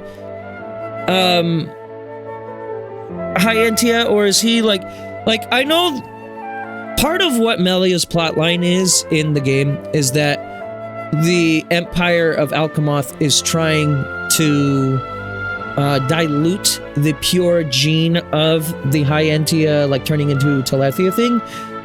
But in order for that to make sense in my brain, that would mean, like, to a certain extent, everyone in the royal family would have to be, like, at least partially Hyentia, or, like, yeah, like, just, like, partially Hyentia, partially Oms, right? But, like, not all of the half-breeds turn into Telethia, but it would be implied that, like, if you are still, like, 80% or maybe 90% Telethia or Hyentia, that you could still probably turn into a Telethia, right? Because even Melia kind of draws into question, like right after the whole Zanza scene when you're in Colony 6, she kind of calls into question. She's like, well, as far as I'm aware, everyone who's been evacuated is partial Homs, but should it come to it, I am prepared to do what I must if they turn into a Telethia. Like, she doesn't rule out the possibility that some of these people may still turn into a Telethia. It may just be that they are, like, I mean, like, recessive and dominant genes aside, you know, you could get into a big heady argument about how it all works, and I don't have the brain power for that, I think. But I do find it interesting, regardless, because of what ends up happening with Tyrea. But I digress. As for Callian himself, I think he's our first character that goes in average. And here's my line of logic. I like Callian. He serves his purpose well in the story, and what ends up ultimately happening to him in the end is very sad. And I do like the scene, like when Lorithia and him kind of fuse, and then afterwards, how he kind of like speaks to Melia, like from beyond or whatever, but somehow Ricky heard that. Like, that's a very touching scene. I like that. But I don't think that's necessarily like Callian the character more than it's Callian the concept, if that makes sense. Like, kind of converging with Melia, but then again, how does Ricky know about that? Again, oh man, you can get into so many heady arguments about how any of that works. He is the token brother character. I like that. That's very accurate. He's there. He's supportive. It does make you think when you first go through the game, you know, for your first time, if you haven't played it before, you see him, he's full-blooded Hyentia. I think it's even explicitly said so at that point, or at the very least, he's got 2 Hyentia parents at the very least. That much is confirmed. But, it is interesting that he doesn't take the throne, right? But then Melia goes to the tomb does like a DNA scan on her, and he says Ham's integration at like 86% or whatever it says. So that's the other thing that's interesting to me, is when the scanner in the tomb reads Melia, it doesn't say 100%, right? She ends up surviving, but like It doesn't say 100%, so that's why I think maybe to a certain extent, maybe everyone in the royal family is at least partially, even if it's just like genetically like 0.2%, like how genetically I am 0.2% Irish, even though my entire living and like 3 generations back family all lived in the US. Like ultimately, if you trace it back far enough, it's Ireland, right? So like that is what I mean, I guess, when I say maybe they're partially Homs to a certain extent. Regardless, doesn't really make too much of a difference because he ends up turning into a Telethia at the end of the game. So it makes you kind of question, you know, why doesn't he get the throne when he's not only older, but he has the, you know, the full gene.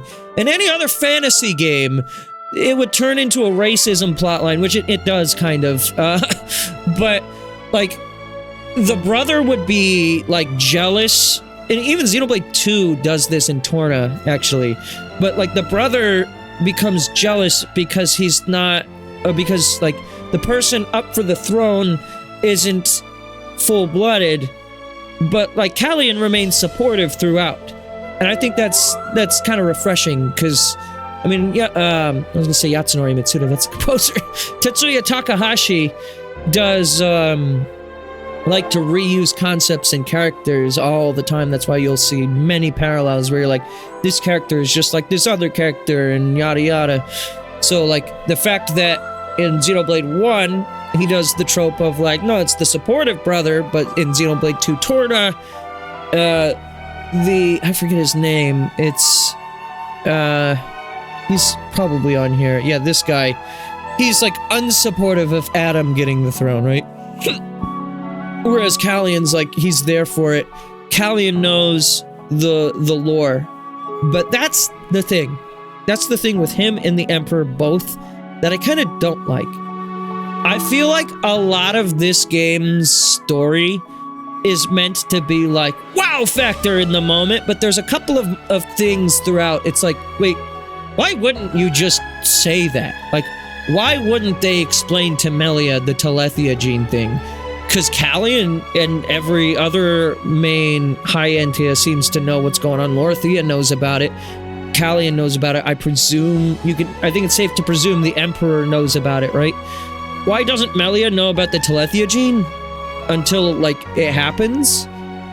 And the only reason why I say that is because, like, during the scene when everything's happened, like, Melia seems just as confused as the player. She's like, what's happening? Why are you turning into this? But I do feel like he's... I don't know. Actually, I feel like maybe average is a little too high. And maybe that's a knee-jerk reaction from the chat message I just read. But also, like, the more I think about it, he doesn't really do a lot. I don't think he's poorly written. I don't think he's... Is he boring? I like him as a leader a little bit. I'm gonna put him as at plain. Yeah, no, he's plain. I'm not gonna put him in boring personally. I could see how some people could do that. Someone I will put in boring, I think, is the Emperor, though.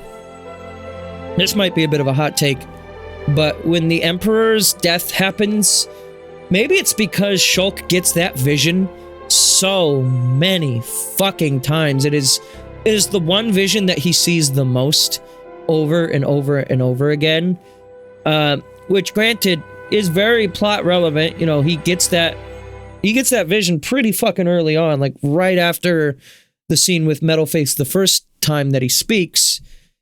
He learns all the way about, you know, going to Prison Island, and Shulk sees in that vision the Emperor getting killed, like, and then he doesn't really know what to do about it. And then as, you know, the event gets closer, he gets the vision more, he gets to see more details around it. And I think that's an interesting thing. But ultimately, when the Emperor dies, I'm just kind of like, yeah. But I mean, I guess that's also kind of the point. Because up until that point, Shulk has been pretty good at changing the future. Like he gets a vision of Rhine getting killed in Tefra Cave, and that's immediately changed, right? He gets a vision of Sharla and Juju getting killed. He gets a vision of Otharon getting killed. He saves all these people. I don't think there's any like negative visions in Magna Forest, other than like the ones when he's directly fighting the Telethia. But yeah, since the vision like tells you about it, like literally like 30 hours before it happens, you don't feel like remorse more than you just feel like surprised, I guess, which is an interesting kind of twist to it.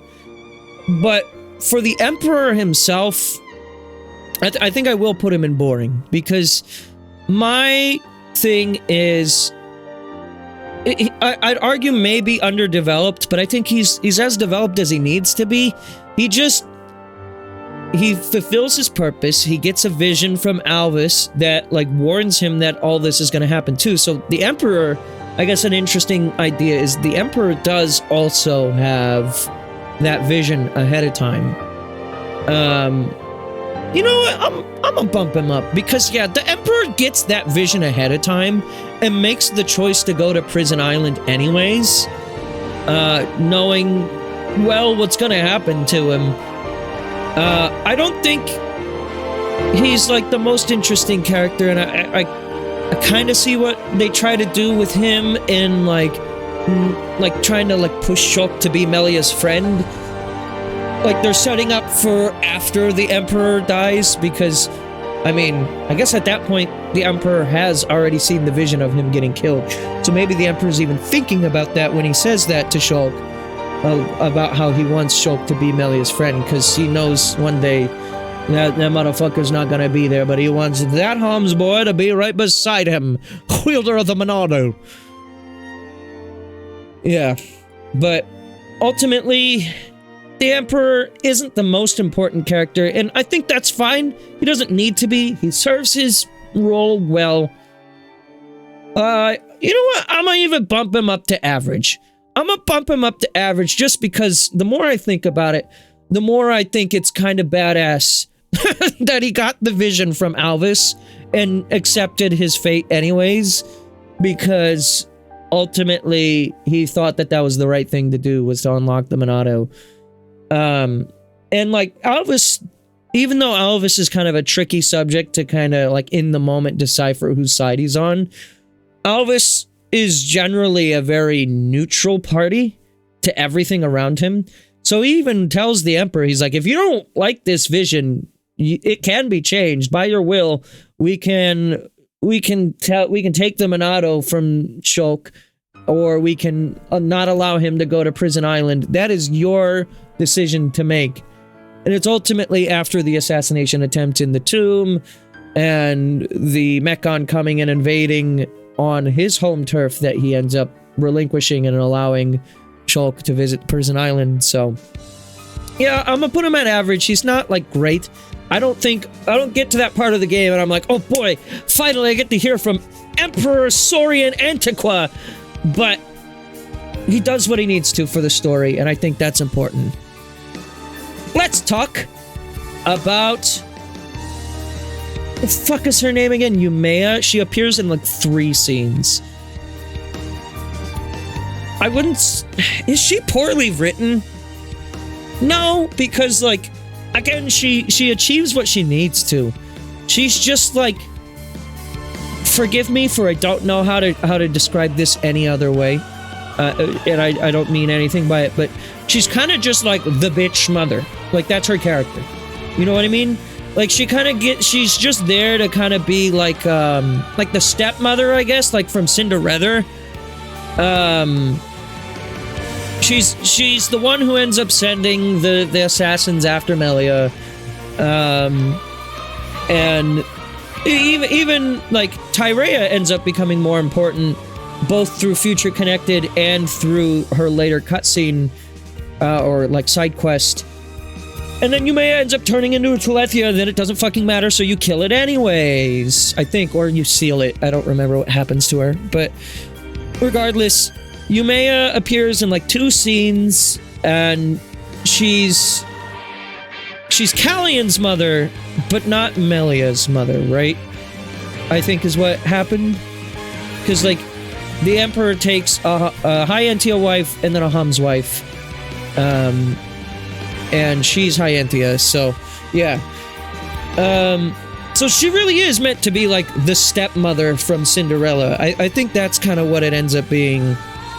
And she fulfills that role. She does it, but the trope doesn't do anything for me. I don't see her, and I'm like, oh man, that is an exciting villain.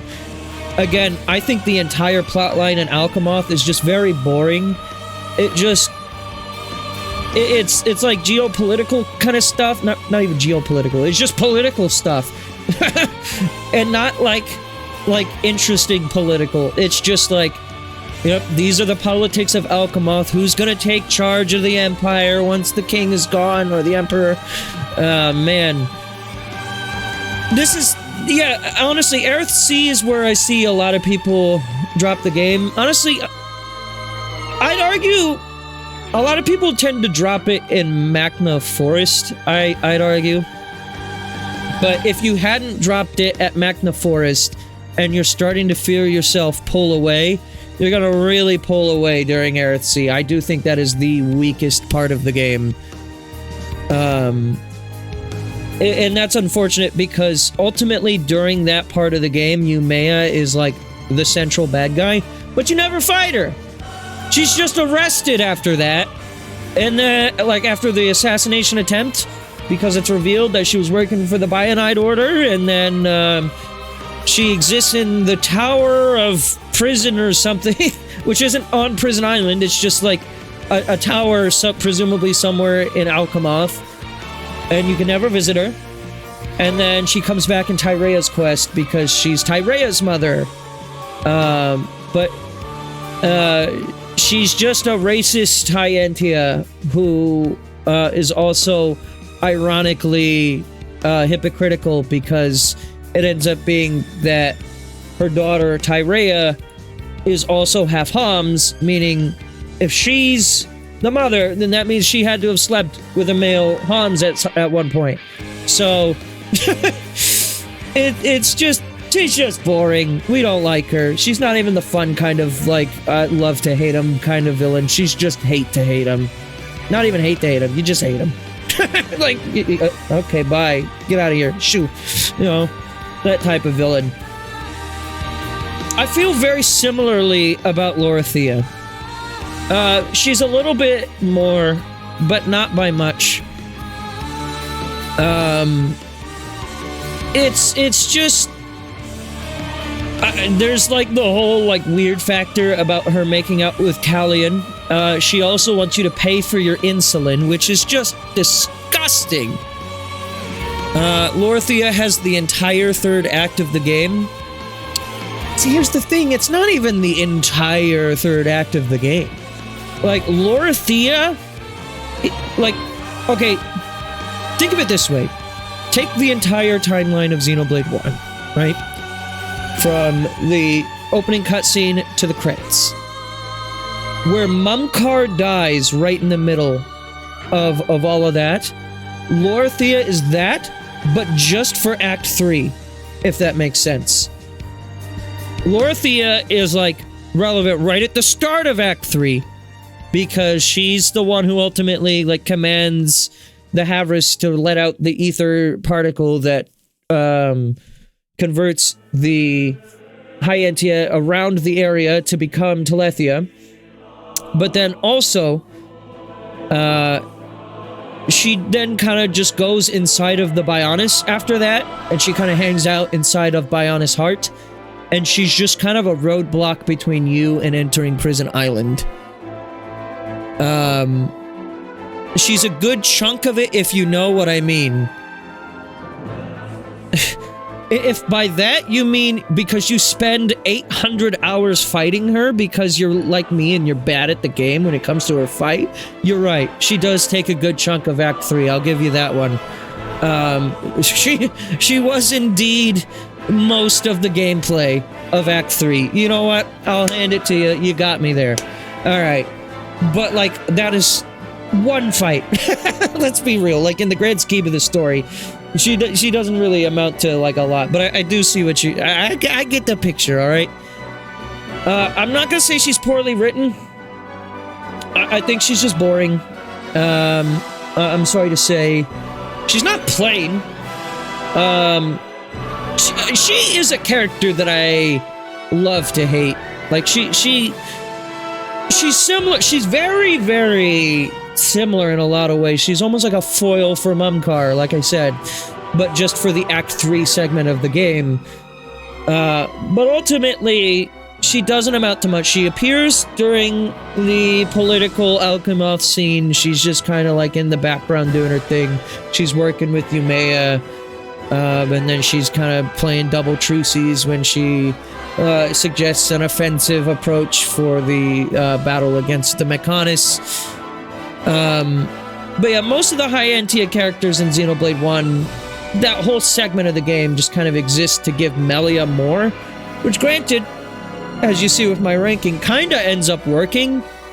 Like, creating all this entire thing around Melia and her people, but ultimately, the characters themselves individually aren't really that exciting. It's just, when you take the whole of what they amount to, I think that's when Melia becomes more interesting when you consider it, but individually, they're not really all that special. The closest thing to an exception to that, I'm gonna say, is Tyrea. Who... She's kind of forgettable in Xenoblade 1. Like, the base game of Xenoblade 1. I would put her under, like, boring or plain if it wasn't for Future Connected. And the thing is, I don't know if this is furthering my point or hindering my point, but I can't really remember a lot of what she does in Future Connected. I just remember she's very relevant to it. I know she... we'll talk about the Future Connected characters too, actually, here. I'll bring them up. Where are they at? Where the fuck are they at? I saw them earlier. Xenoblade 3, 2... here we go. Let's just bring them up to the top. We'll rank them before we rank the Machina. Where'd they go? Kino. No, where Telon. Telon's kind of funny. We'll talk about him in a second here. Is that everyone? I think so. It's weird. There is another, what are they called? Machina. There is another Machina character in Future Connected that's as story relevant as some of these other ones that they pulled. Like this guy. Oh, there he is. I was gonna say, he's gotta be in here somewhere. I, like, lost my position here. There we go. I was gonna say, it's weird that this list didn't have him. I don't remember his name, so that's points against that guy, but whatever. Yeah, she's there. So, after the quest with Tyrea, which for those who don't know, you know, she's, this is the only side quest in Xenoblade 1 that gets a fully voiced narrative is Tyrea's quest. Completely optional. As for, like, story, it adds literally zero relevance to anything happening regarding Zanza and even Lorithia. Like, everything that is Tyrea is self-contained and more or less just ties back from the plotline from the Alchemoth chapters, brings it forward to that timeline, and then becomes sort of relevant again in Future Connected. So Tyrea was one of the assassins that went after Melia, and her mother was Yumea, who then turns into a Telethia, and then she has this really fucking funny animation where it's the only time you ever see a Hyentia use its head wings, and they just kind of fly like this, like they just use their head wings and fly. It was very interesting, but where she becomes more interesting and relevant is in Future Connected, where she works with this other character, Telon, to do research. I think they're researching on the fog technology, or not the technology, but like the fog rift that's appearing, and they are developing like a way to combat the fog beasts, which ultimately gets incorporated into Monado EX. I have to skip this again. Sorry. I can't talk with this song having lyrics in it. It makes it so I can't focus. Sorry. I love that song though. Sorry. As for Tyrea,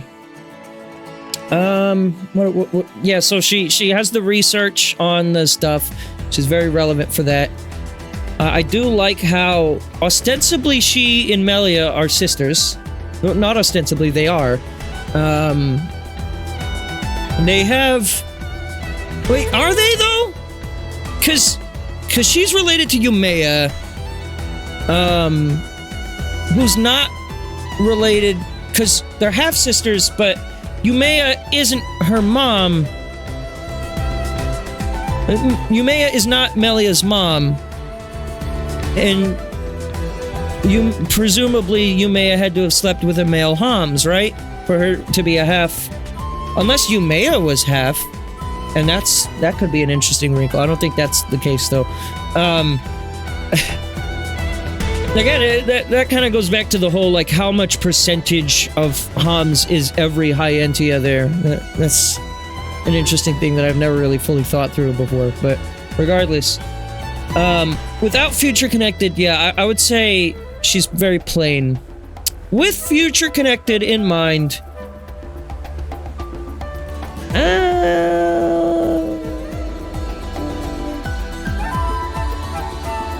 good?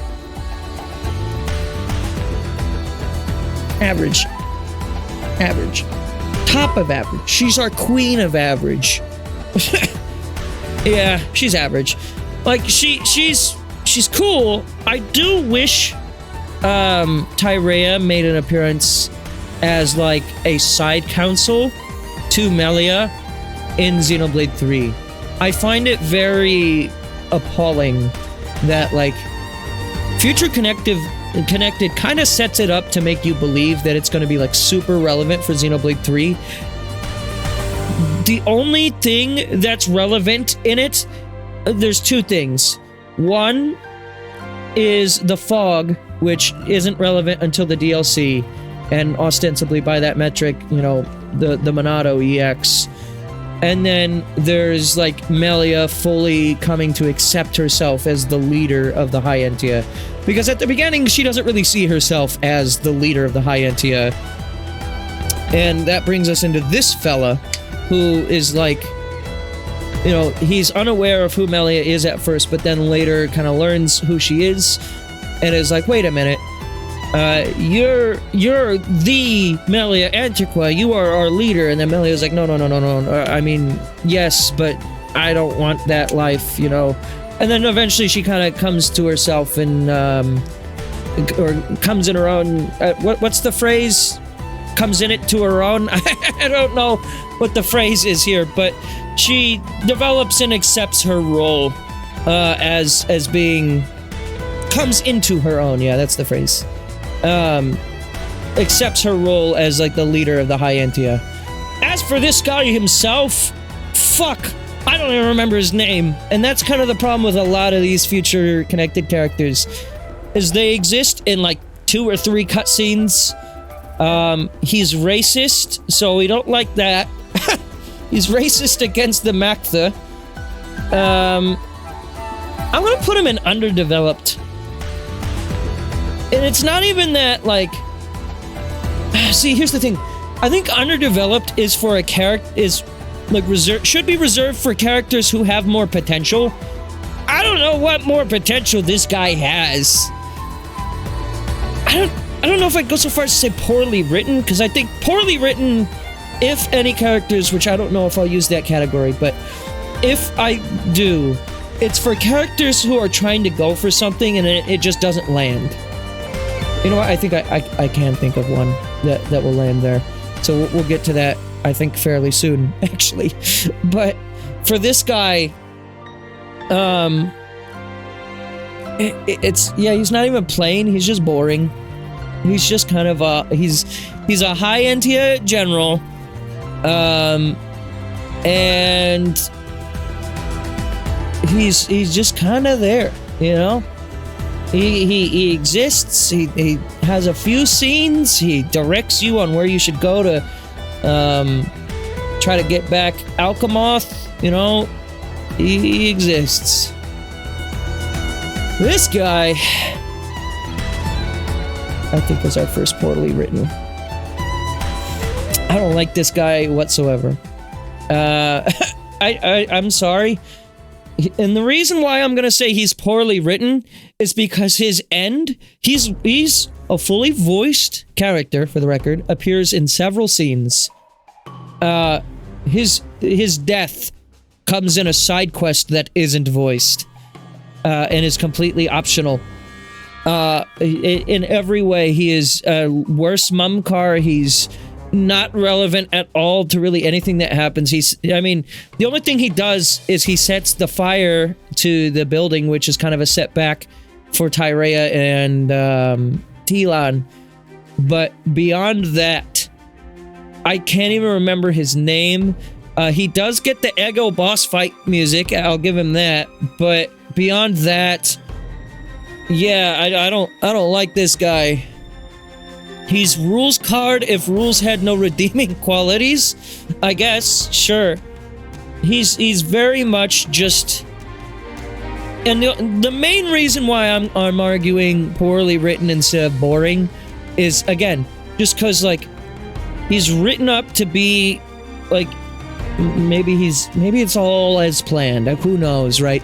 But I feel like they set out to make this guy be like a pain in your ass, and then not even giving him like his true end in the story. Like it's just an optional cutscene that feels very. It feels like a side tangent. It's like, oh yeah, that guy. Oh yeah. Okay, bye. Like if that makes sense, right? So I don't like him at all. What the fuck is his name? Can I see that if I right-click him? No, there's no way to know. I don't know his name. Telon is the only future connected character aside from Nene and Kino that I can remember his name. And it's funny because the only reason why I do know that is because he is actually a base game character. Unlike all these other characters that were these glup shittos that we're talking about. He is a base game character that is in Alchemoth before the Zanza events, and I think he's still around after the Zanza events, but you have to find him somewhere else. He's not in Colony 6, but wherever he ends up, it's like somewhere in Aerith Sea, I think. He's out doing research during the base game on, I think, like, generally Telethia and, like, how, I think that was the primary thing he was researching in Future Connected. Like, they were also researching the fog, but the main thing that they were looking into was seeing if there's a way to get a Telethia to revert back to a high NT. I think that's the thing. His name is Gilgar for this guy. Yeah, okay. Telon, on the other hand. Telon was okay. I mean, he's not, like, good. He's not, like, the best character ever. For an NPC turned major character, ostensibly, he could have done worse, I guess. I don't really remember much about him, so I'd argue maybe he's a little plain in that note. But he's also just kind of a kid. And, when writing kid characters, it's kind of a difficult metric. Because what makes characters interesting is giving them, like, history. But you can't give, like, a ton of history to a kid because that wouldn't make sense. They're a kid, right? They haven't lived that much yet. So that's kind of the point sometimes. So by that metric, I'm gonna say he's average. You know, he's maybe a little more on the plain side, maybe a little on the underdeveloped side, but I'm gonna put him under average at the bottom and just say I like the little guy. I like how ultimately he ends up saving the book that is necessary, I think, to to get the Monado to the state that we need it to be in. And I like that for that guy. As for this guy, a cool fucking design. I mean, I like all of the design of the I always fucking forget their name, the Machina. I wish that the Machina weren't so, like, homogenized in Xenoblade 3. Like, it's kind of the point in Xenoblade 3. Like, that's a very relevant, like, plot thing happening there. But also, like, they very much toned down the bizarre kind of design aspect for the, for these fellas in Xenoblade 3. Like you got Mwamba, you got Lands, who's just himbo. That's it. Actually, it's just those two, isn't it? For like main characters that are Machina in Xenoblade 3. I mean, there's some other like side characters that are Machina. Oh, there's also yeah, him. What's his name? Ah, shit. I forget his name. The guy I thought was Rex at first. He looks like Rex, but a Machina. Regardless, this guy doesn't... He also kind of doesn't really amount to much. Unfortunately, he ends up on the more boring end of the characters. Again, I love their designs in Xenoblade 1, but he ultimately exists where he's in Brandel, and you talk to him and he tells you, oh, we need to get this material, and then he sends you, I think, on a quest to go to the area that had the Prison Island music, and then you bring back the material, and then he's like, okay, well, there's this research place off over in this area, we go talk to them there, and then that's where you meet Tyrea and them, and then you do something else and you go back there, and then that place is on fire, and then he's like, oh my god. And then ultimately this guy is just your quest giver. He's your errand boy. He tells you where to go next, much like this guy does, but like this guy only tells you to do that once. This guy will tell you to do it for the remainder of Future Connected. So he's just your errand guy. Unfortunately, he doesn't really amount to anything, and I wish he did because I like his character design a lot, but ultimately he's nothing too special. So let's talk about Nene and Kino. Let's talk about Nene first. She is the stand-in for Ryan in Future Connected, which, now that all the voice actors came back to voice the heart-to-hearts, initially my line of logic was, well, they probably don't want to pay to get all the voice actors back. So they're gonna introduce these other characters that take their roles and are ostensibly Ryan and Charla to fill their like party roles, but otherwise, you know, we didn't want to pay to get all the voice actors back. We didn't want it to just be all like blast from the past. Let's bring back some of the characters, but not all of them, right? But now that everyone's back, I don't know really what the logic there was by introducing them, other than to just give a little more context to Ricky's lineage, which, again, does become relevant in Xenoblade 3. So I'll give him that. As for Nene and Kino themselves, Nene is... she's alright, she's average. I like her, she's cute, she's like the big sister. And she's very protective, and obviously she is the Rhine of the party. As for like gameplay, but ultimately the two Nopon that follow you around, they suffer from Xenoblade 2 Nopon syndrome, which is they all say meh meh meh meh meh meh meh meh meh meh meh meh meh meh meh meh meh, which they do in Xenoblade 3 as well, but I feel like at that point it's just like whatever, because Riku and Monano don't even have that many lines in Xenoblade 3. Whereas they are Meh City over here, which I know that's what they do in the Japanese version, and Ricky even has a few lines where he says meh meh meh, I was reminded, in Xenoblade 1. So it's not like that was never a thing. It's just, they started like really making that their thing. Like how Jar Jar Binks talks weird. Nopon say meh meh meh was the line of logic that they implemented for some reason. Beyond that, she and Kino are both just kind of supposed to be like cutesy characters. I think I like Kino a little bit more, just because I like the angle that he's one of Ricky's kids, but he's not actually like Ricky's son. He's adopted, much like Shulk is. Hee hee. But ultimately, at the end of the day, neither of them amount to like, oh man, like, I really wish there would have been more Kino and Nene references in Xenoblade 3, right? Like, they serve their purpose. They kind of ornery... They're ornery kids that sneak on to junks and then end up getting involved in the adventure just by the fact of, like, they were forced into it, more or less, accidentally. And, then they have to kind of hold their own, which, granted, they're competent, but as characters... I didn't really love the quiet moments as much as I love heart-to-hearts, and that, I think, just kind of, once again, is just like Future Connected is just kind of an alright experience at the end of the day. And unfortunately, both of these characters don't really elevate it too much. I think they do a little, but not too much. It would have been nice to see Tyrea get like a party member slot in Future Connected. I think if that would have happened, we could have potentially even seen Tyrea bump up to good, but because she still ultimately ends up being sidelined, I don't really care for Tyrea that much. And these guys, at the very least, they are playable going for them. But yeah, I think they're cute, but beyond that, that's kind of all they are.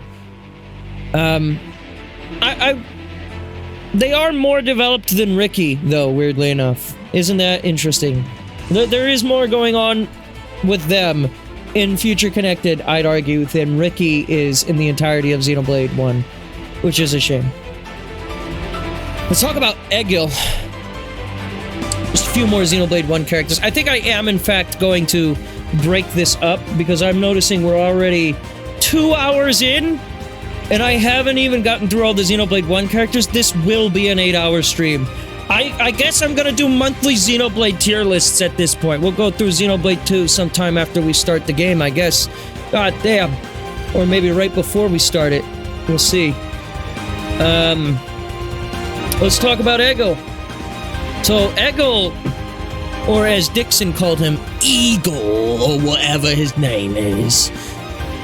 Egil is the self-proclaimed leader of Mechonis, and is the Gabe-proclaimed leader of this tier list. Maybe even... Do we agree? Is he up here? Or is he doing great? Let's talk about it for a bit. Let's see. So, as for like his writing, I guess the main thing with Egil is he was friends with this dude Arglys, who I'm noticing isn't on this tier list, but that's fine because Arglys doesn't actually have any spoken lines as Arglys. It's just implied stuff with him, and then like Zanza taking over the body of Arglys is what ultimately we end up seeing of him. So I guess that's probably why he's not on this tier list. But anyways, Egil was really close friends with this dude Arglys, who was a giant, and they lived on Bionis eons ago. The giants as a race go extinct by the time of Xenoblade's actual narrative. I think maybe it's implied they were maybe extinct. Like, maybe, like, Arglys was one of the very last ones around during, before the Bionis attack times, or it's even potential that maybe they were, like, outcast after what happened with Arglys. Who knows? It's not really clarified that much. There is, like, a couple of ruins for giants around, like, Satoru Marsh and Macno Forest, but beyond that, you don't get a lot of information. Regardless, Egil is really good friends with one of them by the name of Arglys, who the two of them philosophize about, you know, one day leaving Bionis and Mechonis, going out into space and just exploring the universe and They're real good friends, you know, him, Egil from Mechonis, Arglist from Bionis. They represent a very beautiful harmony in the world. It's meant to be implied, right? And then Arglist stumbles on the Monado somewhere on Bionis' shoulder, which is a weird place for it to be, but in that cutscene, that's where it was. And upon wielding the Monado, Zanza takes over the body of Arglist, and then Arglist is ostensibly no more, and that's just, now that's Zanza. So, through wielding the body of Arglist, he takes control of the Bionis somehow, and I guess just because that's what Zanza do, and he tells the Bionis to attack Mechonis because Klaus is a bitch like that and just wants to be the only god in the world. We'll talk about Zanza when we talk about that. But ultimately, Egil feels a ton of betrayal. Go fuck a figure, his best friend just more or less got murked because some god was angry and took over his body. And so Egil swears to take revenge on the Bionis because more or less the Bionis wiped out 98% of the population of the Machina, like in one fell swoop during the Eon battle or the Titans battling that ultimately led to the creation of the world, you know, them being stuck in that eternal pose, right? So Egil's whole thing is, I'm gonna take the food of the Bionis away from it, and it's kind of a big, like, irony plot line where, like, Egil comes, he kind of comes to terms with the idea of, like, well, what I'm doing is, like, he even so much as says, like, what I am doing is ostensibly the same thing as him, yes, but my cause is just, you know, because this guy fucking acted first, Zanza did this to us, and fuck Zanza, you know? And you know what? To a certain extent, I kind of agree. Fuck Zanza, you know? But also, there's like a... I think Egil's a little more deep than just... unfortunately, we don't get a lot from him, but he's a little more deep than just being, like, hell-bent on revenge. But that is a very... It's a very interesting parallel that gets directly called to attention between Shulk and him, where it's like, initially Shulk set out on this adventure to have revenge on Egil for starting this war. I mean, Shulk didn't know it was Egil at first, but ultimately, that's what it was leading to, right? So at the end of the day, they kind of come to understand each other, and then, by the time you get to Mechonis, Shulk is no longer just about that. Like I said before, with the whole... I really think the turning point for Shulk, like, the gears start turning in his head at Prison Island once he sees Fiora, and then there's the Mumkar fight on Valak Mountain, but it's not until Sword Valley that the gears have not only fully turned, but they've gone in reverse. You know, we're now operating the other way. We're like, wait a minute here. Maybe not everything is as it seems. That him stopping the Sword of Dunban, I think, really was the turning point for Shulk. But what's kind of beautifully tragic about Egil is Egil never really got that. Egil just, like, I mean, but he did at the same time, right? Because Mikol implies that they did try to stop Egil a number of times, but Egil would just kill them. So he just becomes, like, blinded by revenge at a certain point. And I do think it is a very... like, it's a tropey kind of villain, sure. But I think it is done very believably and very well. That I feel like someone in his position who had lived to see all that horror firsthand and was able to get into a position where he could be this powerful leader of Mechonis, making all these automated machines to do the fighting for him. You know, it makes sense he would get to that point. And I mean, his plan is ultimately sound when you consider, like, he's technically not killing Homs. Like, it's still fucked up what's happening, absolutely. But, like, he's giving them, like, a second chance at life being reborn as a Machina, right? And ostensibly, at least the way I like to look at it, is I think he's deliberately not trying to kill people. Like, he might seem, like, evil and brooding, but, like, considering he's turning them into face Mechon, I mean, even when Shulk and the party encounter Egil in the Galahad Fortress, Egil it basically gives him the ultimatum. He's like, if you want to know why I'm doing this, then relinquish the Monado and be reborn as a Mechanist. Like, he's not saying, I'm gonna kill you right now. I'm giving you the choice. If you do this favor for me, because ultimately, if, according to Egil, if you don't, then Zanza's just gonna use your body to revive himself, right? So yeah, I think there's a very interesting dynamic there. Maybe not the best ever written. Maybe not. But I do think he at least goes in great. Because I do like how ultimately he does end up kind of... Like, he's very combative against Shulk for his questions. He kind of laughs at his face for even questioning why things have to be the way they are, right? But ultimately, before Dixon shoots Shulk in the back, he does kind of reach a level of understanding with Shulk, and he was ready to build that new future. He was ready to put that behind him. And I think there would have been an interesting world where that could have happened, right? But the story of Xenoblade had to keep going. It needed another 20 hours of runtime. Okay, baby, it's time for Act 3. All right, but I do think it's really well executed. For a story that sets up a twist villain, but not in the sense of like with the problem with like kind of like Frozen or like Zootopia is like there is no like primary villain throughout the course of everything, and then just all of a sudden it's like, we need a villain, let's have this guy who's been chill the entire time be the villain. What's different here is there's always an active target in Xenoblade.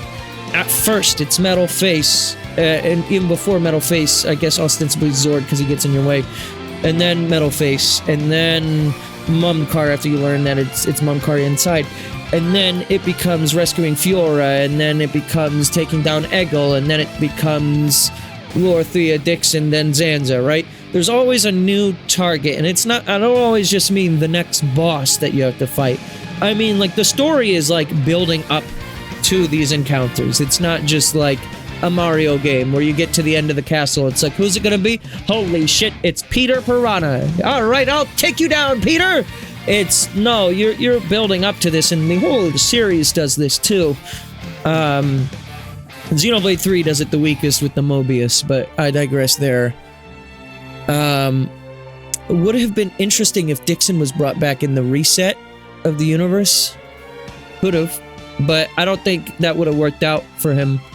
I do wonder, like, I mean, that's ostensibly no one who died in Xenoblade 1 gets brought back to life in the reset, so I think that's just not how it's meant to work. But that would be an interesting thing, because Xenoblade later games do go into the concept of like reincarnation. I mean, that's like the premise of Xenoblade 3, and then it's kind of a reoccurring theme with the blades in Xenoblade 2, right? So it wouldn't, I don't think it would work with what Xenoblade's lore was trying to go for, but it is an interesting like idea for like what could have been. I thought Callian was brought back. No, Callian was not brought back. There was that one moment after the fight with him and Lorthia where he's like dying and he like speaks to Melia, but beyond that, Callian was not brought back, no.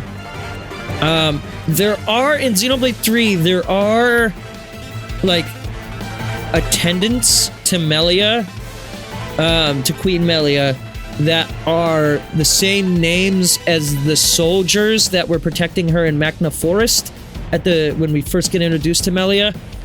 But those are not the same characters, they are just characters with the same names.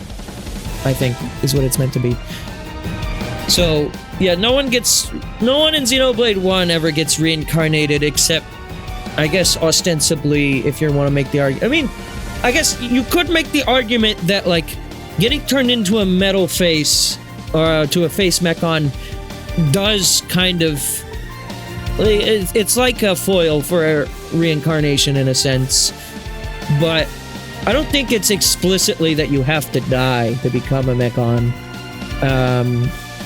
Whereas in like Xenoblade 2, you know, getting reverted to a core crystal, the driver has to die. In Xenoblade 3, getting resent into the cycle, you have to die of like dying in combat. So yeah, all that to say, Egil, I think he is probably the best villain of the game. When we get to Zanza, I don't think I'm going to rank Zanza higher than him. But when we get there, he'll be close-ish. Zanza is an interesting subject, but let's talk about... Oh, I remember her. Like, I remember she had jiggle physics for some reason, even though she was a robot. What the fuck is her name? No, that's not Maineth. This is Maineth. This is Egil's sister. Oh, fuck, what's her name? Vinaya. Vinaya! Yeah. So this is Vinaya. This is Egil's sister that you meet up with in... initially, you meet her at the end of Mechonis Field, and then you kind of travel together throughout Central Factory, which is a very... just a, like, RPG dungeon kind of area. Nothing happens in Central Factory. And then you end up at... Agneritha, where she directly, tries to guide you to the area where Maineth will explain what happened between the Bionis and the Mechonis, and then she tries to go talk to Egil, doesn't really work out, and ultimately she's not that strong of a character because she doesn't amount to much. She's kind of like a middleman between Mikol and Egil, because she works with Egil, right?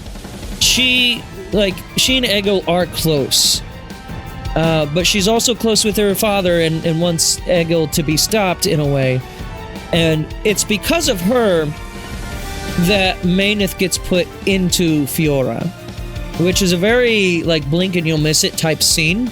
If you're not thinking about it, you might completely... I know I did the first couple of playthroughs, kind of gloss over what's happening, but when you first get to Machna Forest, before you're introduced to Melia, there's a cutscene that cuts away where there's a shadowy figure, presumably, and it is in Central Factory,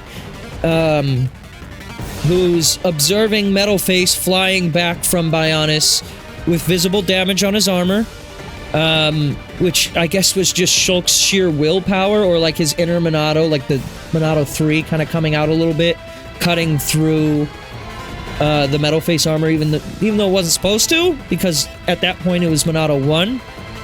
I think that's more what Alvis was trying to say when it's like unleash your power and like the Monado bends to your will, that kind of idea. In the moment, that whole scene is just like, what? How's he doing that, huh? But regardless, there's a scene where it cuts away to her building a face mechon. She's operating some machinery. And then she's like, all that remains is the soul transfer. And that's her putting Fiora in face Nemesis and then putting Manus Monado on Fiora's chest. So... other than that, she doesn't really do anything. I'm gonna put her in underdeveloped. I think she is kind of a little underdeveloped. Because, like, I feel like she has more potential. She just doesn't do a lot. She's neither, like, great or bad. I wouldn't call her plain. I do think underdeveloped is probably the perfect spot for her. The only other thing I have to say about her... she has the one line when Zanza cuts the head off the Mechonis, which is where Mechonis core is, so ultimately Egil ends up getting cut in half by that attack. And she has this really funny line I'm gonna pull up that cutscene again because I don't even think my reenactment of the voice acting could do it justice. Let's see here. Need to pull this up. History. Give me the cutscene. Here. So you've been busy. Okay, so we're at that spot, right? I want to show you this cutscene real quick.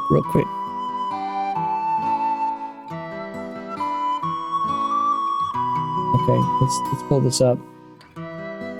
This also will give my voice a moment to rest.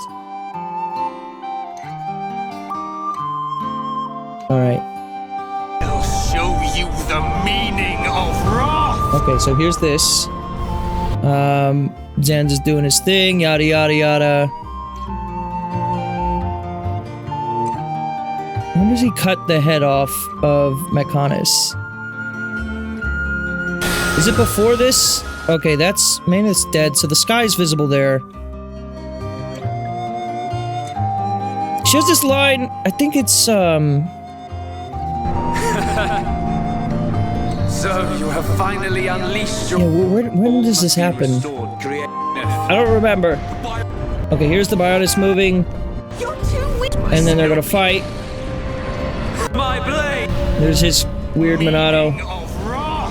Shows him the meaning of wrath. And then... What? Okay, here's the line. Get ready. Also, I should probably kill that music. I forgot to pause it. Let's just, pause that for a second.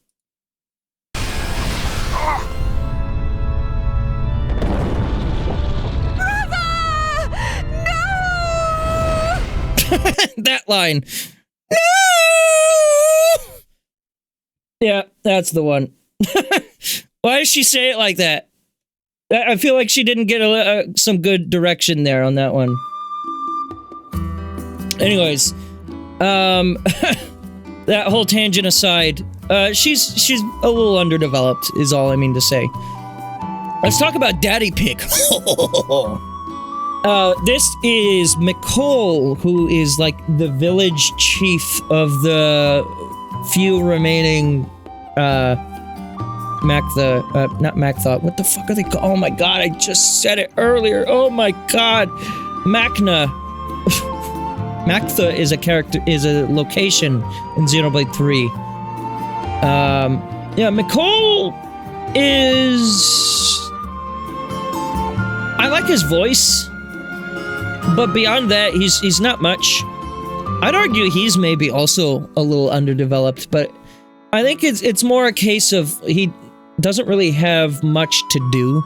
Like, I don't know what more you could do with him. His ship, Junks, is awesome. It is. Junks looks like a boot. Why didn't Junks come back in Xenoblade 3? You know? Xenoblade 3, it brought back, Alchemoth, you had like a boat for that one segment of the game. That could have been awesome if they allowed me to pilot Junks. This is why they need to do a Xenoblade Warriors game. You know how, like, Hyrule Warriors Age of Calamity and Age of Imprisonment had, like, mini-game levels? Like, Age of Calamity had levels where you're controlling the Divine Beasts, and then, Imprisonment had the levels where you're, like, flying the Construct Link like an R-Wing. So, like, what if in his perspected Xenoblade Warriors you had, like, R-Wing mode, but it's you flying Junks? That would be awesome. I'm just saying. Bring back Mikol. Bring back his weird, funky chair and his tiny legs that don't fucking touch the ground. I like Mikol. He's just... I'm half tempted to put him in meme character, but he's not really memes. He's just like, I laugh at him, but beyond that, he's not much. I guess that would make him meme character. It's just that he's not, like, commonly memed, I guess. So I'll put him there. I think he's funny in, like, not even necessarily like a comic relief way. He just kind of is, and he is what he is. And I like him for who he is. and he also is the father of Egil. So, I mean, that's kind of important. So, he has this line where he's like, actually, I have a request about Egil too. And Dunman's like, oh. And he's like, I want you to kill Egil. Oh yeah, he also makes a Monado. After Zanza takes the Monado, just completely arbitrarily, it's, oh yeah, by the way, Monados can be manufactured, and he knows how to make them, and he makes like 5 different ones for you. And then there's, I think, 1 or 2 other side quests that makes other quests as well. There's some cool additional Monados in there, but I think out of all the Monados throughout the entire series, my 2 favorites, my number 1 favorite is Monado Rex, which is the Future Redeemed one. But also I like the, I like Malos's Monado a lot, actually. Just like the purple is kind of cool. But Mikol's Monados are very weird looking. I don't really quite care for their design too much. There's one that has this really cool red and blue gradient, which, go figure, look at my background if you want to know why I like those colors. But beyond that, I don't think that they're that incredible or anything. Damage-wise, they're pretty good. There's several of them that have damage cap, for the auto attack at least. But beyond that, Mikol's alright. Lenata is the other Mechon lady here. She has giant balls on her head, and I don't mean testicoles. I mean giant, like, they're just like, what are they? They're balloons on her head. She is a Mechana surgeon slash doctor who has worked on restoring... Well, she works on restoring Fiora's Ham's body for one, but I think there's like 1 or 2 other Hams in a couple of side quests that end up on the Fallen Arm. That is implied that like they were helped by Lenata at one point as well, or they're like face Mechon formerly or something. Or maybe I'm misremembering, but I seem to recall like she has this whole thing where she's like a doctor, and so like after Mecha Fiora is introduced to the party, Lenata kind of becomes like a medical advisor for Fiora to like not push herself, and you know, here's what you need to do in order to be with Shulk outside of your face Mechon, yada yada yada.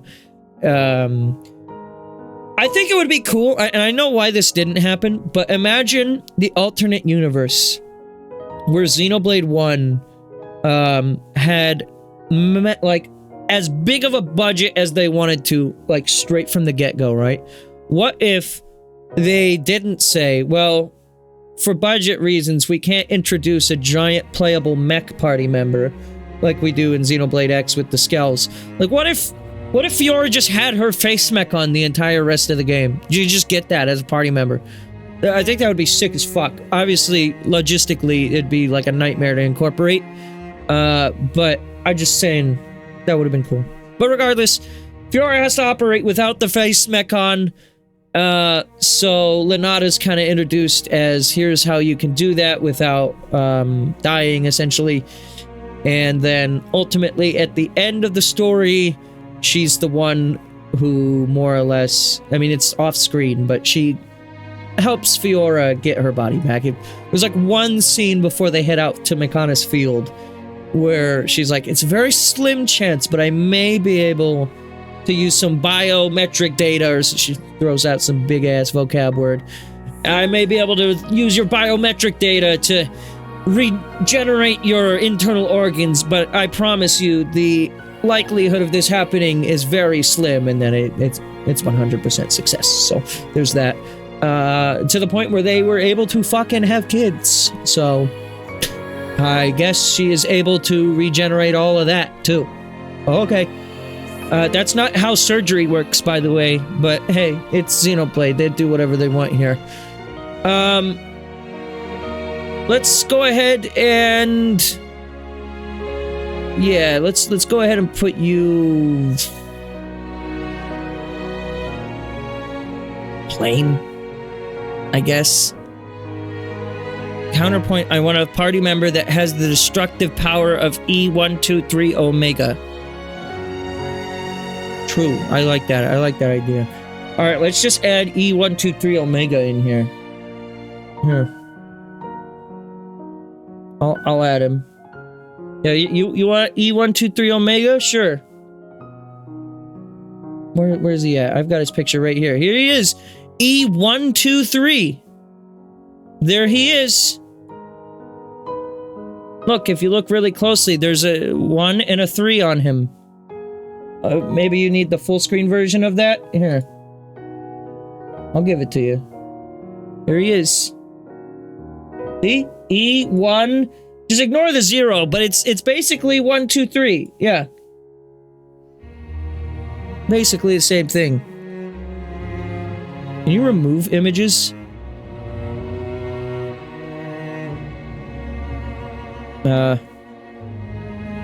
He's in my tier list now. I can't remove him.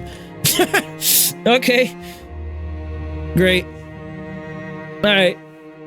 Just a couple more Xenoblade 1 characters, and then we'll call it a wrap. Gato. Who? Oh, wait, where did I put her? Lenata. You'd put Lenata in average? You think so? Yeah, I mean, plain is kind of like an insult, I guess. Like, she does what she needs to. I wouldn't even say she's underdeveloped. Yeah, I can... She does nothing, but she does what she needs to do, right? Like, plain implies, like average is like, okay, she's good. Plain is like average, but like not good, if that makes sense, right?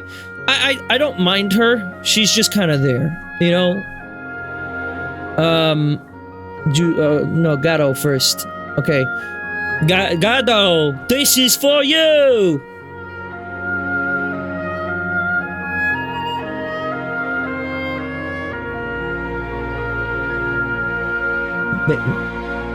Plain.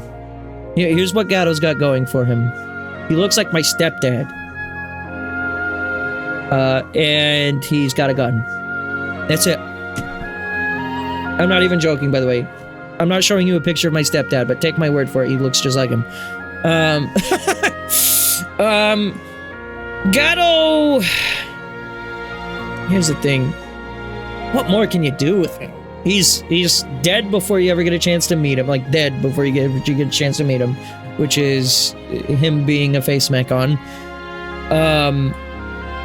He is someone that Sharla references a lot. But ultimately, when you do end up seeing him, it just seems like he kind of has like a little bit of anger issues. And then he's like, I don't know you! And then he's got like 2 really annoying fights. He's got the one in Mechonis Field where he snipes you from across the leg joint. And then he's got the other one in Agniratha, which I remember walling me for a really long time. And I had to like level grind in order to beat him. Because he sends a lot of ads at you. The first fight isn't really that annoying. It's just kind of like... It's actually kind of interesting, too, because it's the only time in the entire series, as far as I can remember, where, like, the start of the fight is, like, really, like, when you load into the fight, you're really far away from the boss, and they can hit you from any distance, but you have to, like, run to them.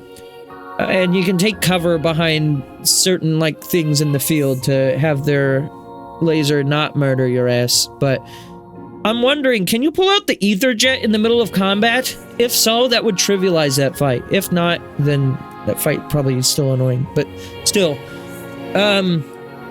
Gato himself, unfortunately, just falls victim to everything that's relevant for him kind of happens off screen.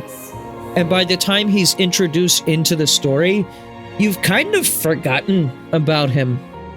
Like, he's referenced by Atharon and Sharla quite a bit when they're both first getting introduced, and then like, again, every now and then Charla will, I think she has like a battle quote where she says something about Gatto, but beyond that, like, there's nothing that references him all the way up until he starts to appear.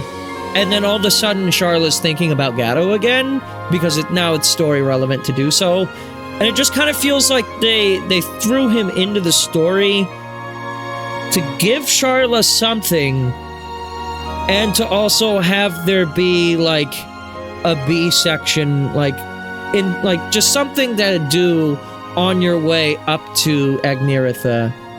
Like, I feel like if Xenoblade 1 maybe had a little bit more time, we'd probably have seen a few, well, like 1 or 2 more areas in Mechonis, and maybe they could have spent that time developing Gatto further. But the most shameful thing above it, above everything else, is that, like, you barely get to know him, and ultimately, Egil does this whole thing where he's like, okay, well, I'm gonna erase all remaining face Mechon. They will now never have their memory again. I'm just gonna completely zap their brains. They have no memory in there. And then, this is kind of like my problem with Tears of the Kingdom in its story, where, like, throughout the entirety of Tears of the Kingdom's flashback scenes, you're constantly told that the dragonification process, or however it's pronounced, is irreversible.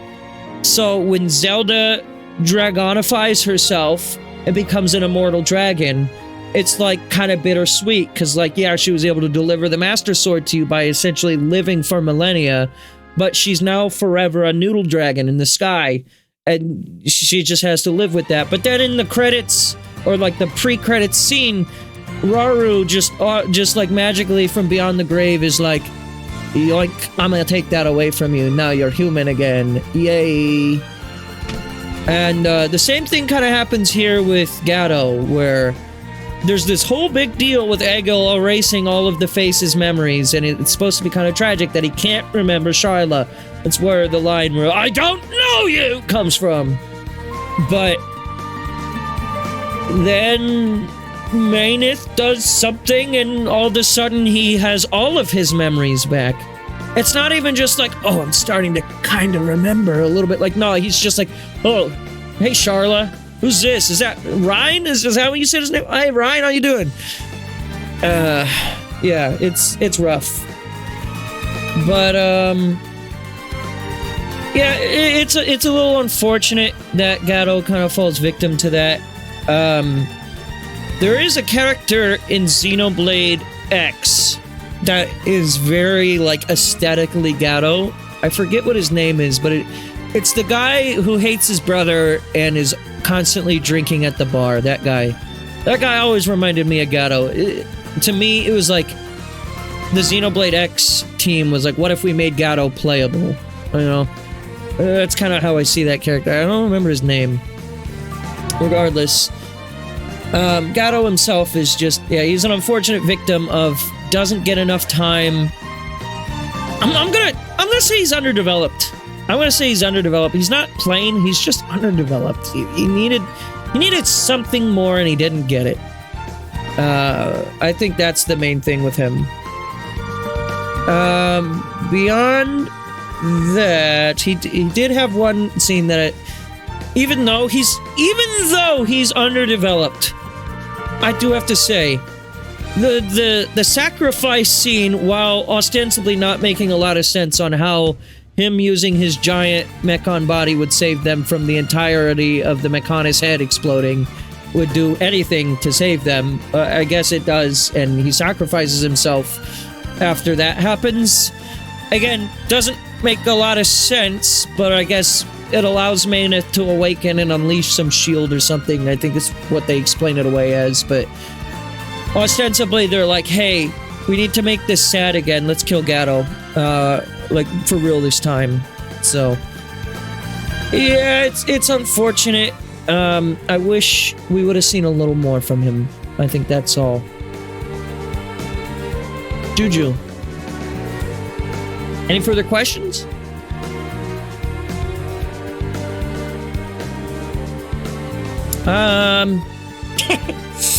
Juju. Juju gets crucified by Zord. Did you know that? That's my profile picture right now, I think, on Discord, is Juju being crucified. Every Xenoblade game, or at least a few of them, tend to have, like... I'm not even being, like, facetious or sacrilegious here. Like, every Xenoblade game tends to have, like, some kind of Christianic, like, imagery. I'm genuinely not, like, joking around. Like, Xenoblade 1 has Juju getting crucified. Ostensibly, the core crystal of Pyra and Mithra is, like, a little bit shaped like a crucifix. The Zohar in general kind of has that. And then there's the whole, like, Noah's Ark thing in Xenoblade 3 that you could kind of interpolate from that. And then, like, Jesus is in Xenosaga 3. There's the whole line of Tatsu in Xenoblade X Definitive Edition where he goes, "Does that mean God real too?" So yeah, like capital G God, and I think Elma says like a Bible verse at one point or another in Xenoblade X as well, in like base game Xenoblade X. I think so, or maybe that happened in the Future Redeemed content. I don't remember. Regardless, Juju is essentially this game's foil for Jesus, essentially. Yeah. And with that in mind, I'm gonna put him as average. Not because of what I just said about the Jesus imagery, but because Juju himself, he kind of exists to be captured by Zord, and then captured by Zord again. Oh well, no, he's captured by just like one of the like octopus-looking mechon, and then he's captured by Zord, and then he arbitrarily is following the party through Satoral Marsh, but doesn't say a damn word while he's doing so, and then he goes back to Colony 6, and like anytime you want to do the Colony 6 development quest, you're talking to Juju. And then Juju's not story relevant until that aforementioned scene. Well, actually, no. He does kind of... When Shulk is, like, incapacitated after getting shot, Juju is very briefly seen fighting alongside Dunban and Charla and them out front of Colony 6. So he's there. I don't know what he thinks he's doing with that shitty, like, gun sword knife thing that he has. It's not even like Squall from Final Fantasy. It's like a fucking machine gun with a knife like taped on the front. It's the stupidest looking thing. Hang on. Let me see if I can't find this image here. Juju Xenoblade weapon. That show an image of it. Says he does not have a weapon. That's not true. Not true. I would have to pull up the cutscene again, I think. Honestly, I'm a little too lazy to find that one. Just take my word. It's like a fucking machine gun that has just a knife taped to the front of it.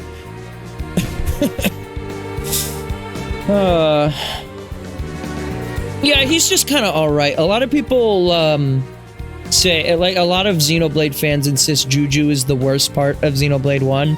I don't really think that's the case. Maybe in the sense of, like, he's kind of like a dumbass brat who, like, you know, like Charla puts him in his place a little bit. He's like, "I'll go make dinner," and then he like drives away on his buggy and ends up getting killed, almost. And he just kind of becomes like a damsel in distress, kind of in a weird way. But beyond that, he's fine. He doesn't really do anything like offensive. I wouldn't say he's boring or poorly written or plain. I'd just say he's average. Yeah. It feels weird to say he's higher ranked than Charla, though. Because Charla does have more going on than Juju does. I think I'm gonna swap their positions. Yeah, that feels a little more right. I don't think Charla is like a worse character than Juju is. She is like the weakest main party member, I'll give her that, but...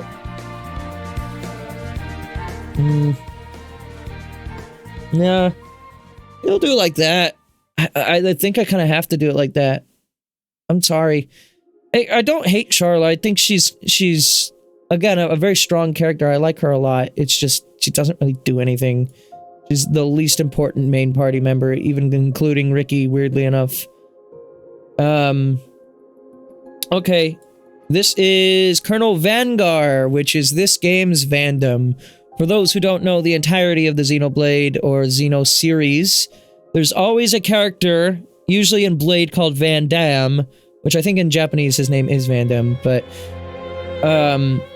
in all of the Xeno games, including Gears and Saga, there's always a character named Van something. Usually like Vandercom, I think is his name in the Saga series.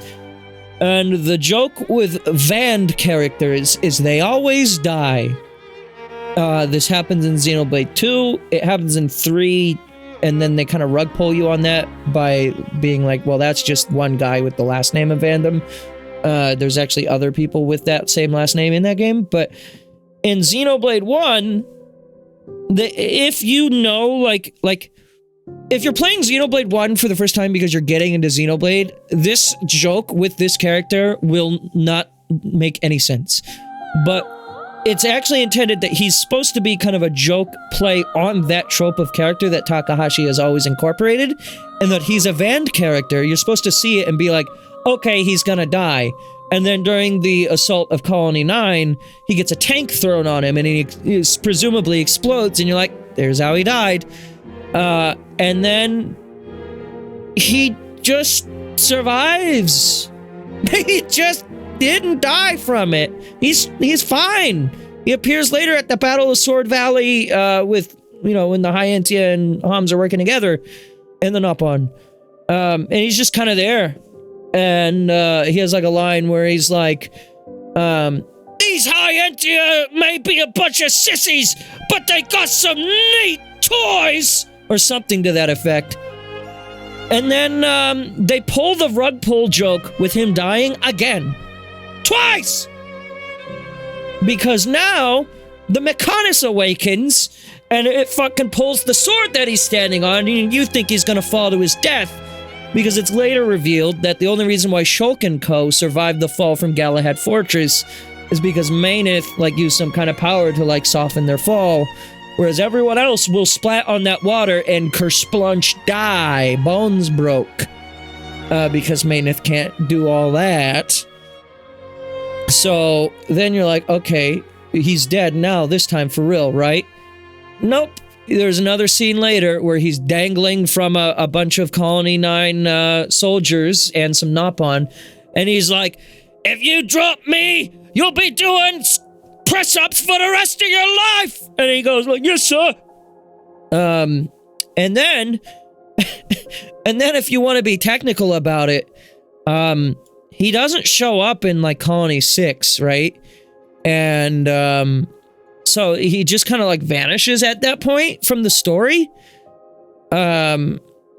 Including when Colony 6 is getting attacked by the Telethia. You know, you see a lot of people fighting out front. Atharon's out there. Juju is out there. You don't see Colonel Vanguard anywhere. And so it's like, well, what the fuck happened to this dude? And, you think maybe he died in battle, or maybe during the reset of the universe, like he's lost in translation there. And like, no, he's fine. You see him commanding in the credits of the game. You see him commanding some officers to do some press-ups or something around the colony. I think he's gonna do squats around the entire colony or something. So yeah, they pull that joke on you 3 times in Xenoblade 1. So, like, if you played the Xeno games before Blade, that joke lands, like, so fucking hard and it's so funny. I didn't realize this until, like, a couple years ago when I watched someone else play through the game who was, like, a fan of Gears, then played through Saga, then played through the Blade games, which you hardly ever see. So it was a very interesting stream. I highly recommend that series if anyone wants to watch those streams. It's a streamer by the name of Desert P. He has his own archive channel that I don't think he uploads to anymore, but at the very least, those 3 Xenoblade games and all the other Xeno games that he played beforehand are up on there. But regardless, I learned that from them, and then I was like, that makes me appreciate this character a little bit more. So I'm gonna put him in good only for the metric of the joke was funny. Actually, meme character. No, yeah, he's meme character. Meme character, I like them. I'm gonna put him there. If I had to rank him outside of that, I guess he's average. He's just like he's a background colonel, right? He's not meant to be much. But he do what he have to do. Alright, here's Chief Dunga. I like the line where he goes, calm down, calm down, as the Mechonis is awakening. He's a fucking unit. He also basically forces Ricky on the quest.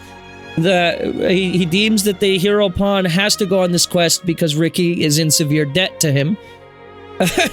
So, he's just kind of like, he's a little shrewd, which is weird because like the Napon being like merchants and like shrewd, like, just like money grubbers, I guess, wasn't really a thing in Xenoblade 1. There's like a couple of Napon with like the drug quest where it's like that, but that didn't become like a staple of Napon personality until 2. And then I guess it kind of happens a little bit in X as well because they make the Napon like Traders Guild. But ostensibly that wasn't really a thing in Xenoblade 1. But this guy was like the one main character that was kind of an exception to that, where he was like a little money grubber because Ricky was always in debt to him and he's the village chief. So, beyond that, he doesn't really have a lot to say. He does everything he needs to. It's not like he's underdeveloped. I almost want to put him in meme character, but he's not really, like... He's as much a meme character as McCole is by that metric. And if I put McCole there, I guess I should maybe put him there. So yeah, I guess we can do that. Yeah, that's fine. I'll rank him... Yeah, I think that looks good to me. Yeah.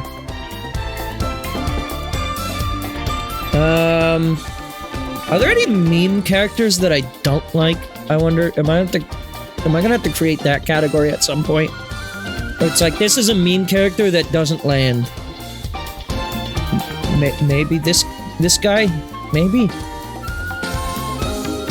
I do still kinda like Mui Mui, though. Lands... I do, like, I don't love Lands, but I like him.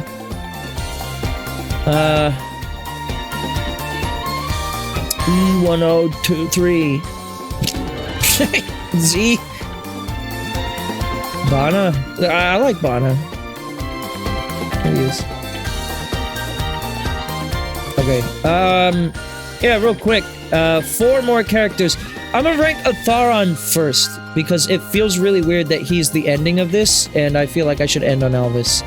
So Atharon is like... He's like Obama, but he's also Gandhi, but he's also not either of those things. He's Atharon. It's nice seeing someone in the Xenoblade cast that's like, actually has like a skin tone of like complexity that isn't just like white person, or like slightly tanner white person in the case of originally, like, people kind of, not to be like dramatic, but in DE people did get a little whitewashed a little, I'm not gonna lie. Ryan had a little bit of a more complex skin tone originally.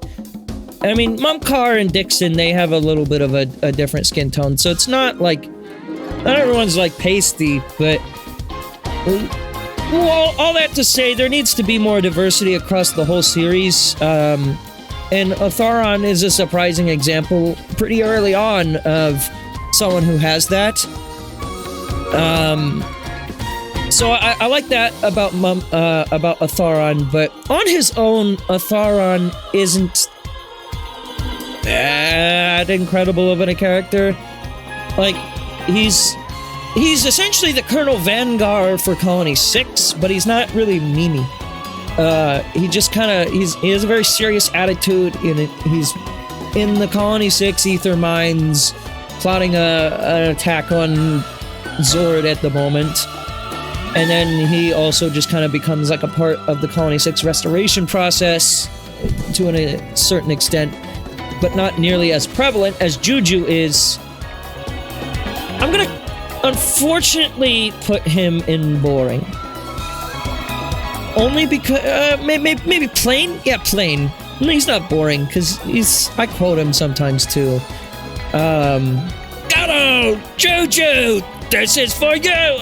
But I only quote him because the lines are ingrained in my brain with how many times I've played through the game. It's not like that's like an iconic line, like, oh man, the way he said, this is for you. Oh, that really gets me going. Like, not really.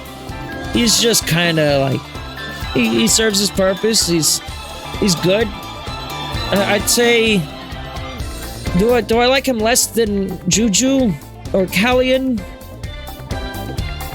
I think like maybe like right there.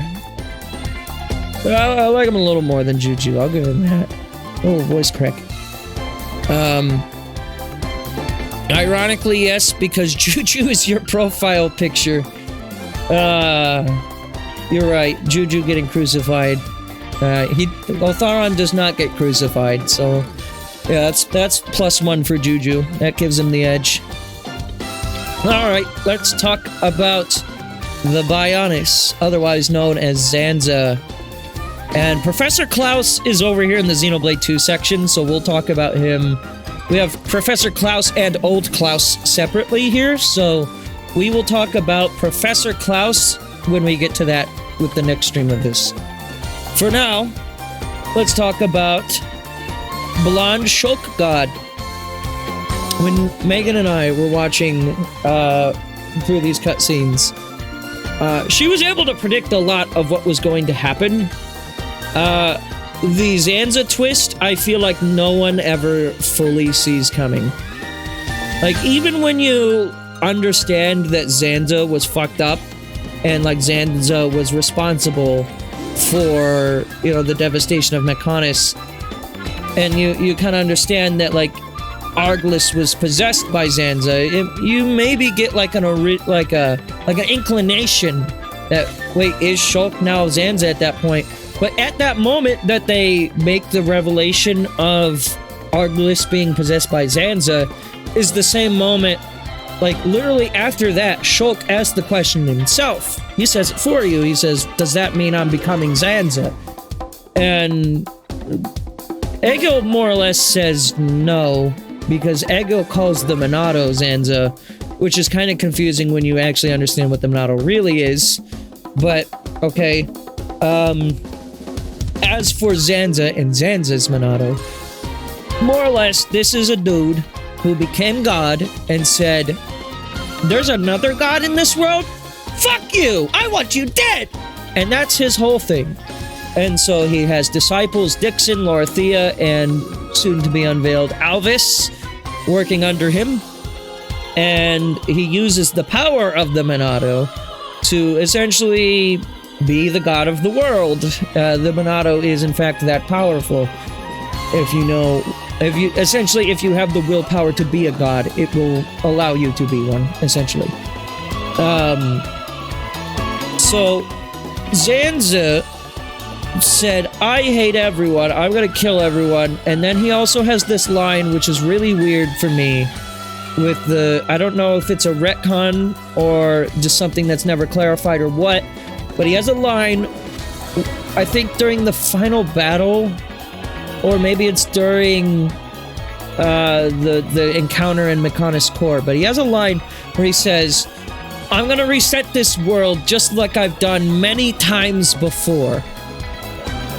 That line always on replay throughs is really confusing, because it seems like it's like a really deliberate line. It's not just him like talking out of his ass, and maybe it is, but like retcon wise you could say that that's him talking out of his ass. But when you look at just Xenoblade 1 like on its own, you don't consider the rest of the series, that line feels really weird, because yeah, like what you ultimately end up learning is like he presses the button on the thing. And again, we'll talk more in depth about this when we talk about Professor Klaus, but he resets the universe. He causes a big bang right on top of Earth.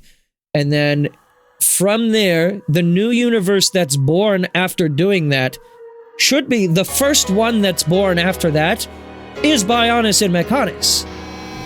Like, it's not like, okay, a few eons have passed, he's done this a few times. Because it's never clarified if that does happen. Where was Maynith during all of that? Did they get along in the previous worlds too? You know? Why is it only just now that he's deciding to take Maynith out of the picture? Who knows? Who knows? Not me for sure. All I mean to say is Zanza, when you look at just Xenoblade 1, is kind of confusing. But more or less, he's God that lives on inside of Shulk. When Shulk was a wee tot, he was, there was a team that was sent out looking for the Monado, and they all died from something. Maybe it was Zanza, maybe they just died of hypothermia, who knows. But they died. And Zanza, being trapped inside of the Red Monado, possesses the body of Shulk. And then Dixon comes, because Zanza told Dixon about this in a vision. Dixon comes to get Shulk, which it could have been any one of the people in that room. It didn't have to deliberately be Shulk, but that's who it ended up being in the vision, so let's make the vision a reality. I'm gonna possess Shulk. And so that's what he does. What's kind of weird for me, and I know why they do this, but I find it weird that Zanza has the same voice as Shulk. Like, they try to then separate Shulk and Zanza as different people. Like, initially when they unveil it, it's kind of like Dixon tries to make the argument that it was Zanza all along. And when you think of it that way, it makes sense why it's Adam Howden doing the voice of Zanza. And I believe it's the same in Japanese as well.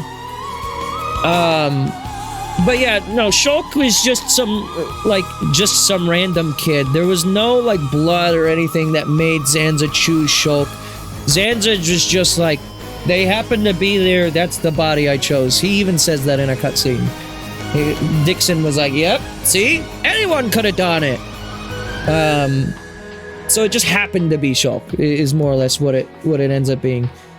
And, so yeah, it's kind of strange that with that in mind, he has the same voice. What I will say is, Adam Howden does a good enough performance, does a good enough job kind of changing up his vocal timbre and, like, his inflections, that, like, when right before the final battle, it's Shulk and Zanza having a little bit of a chin wag, if you will, back and forth, and they're going back and forth at each other. You can kind of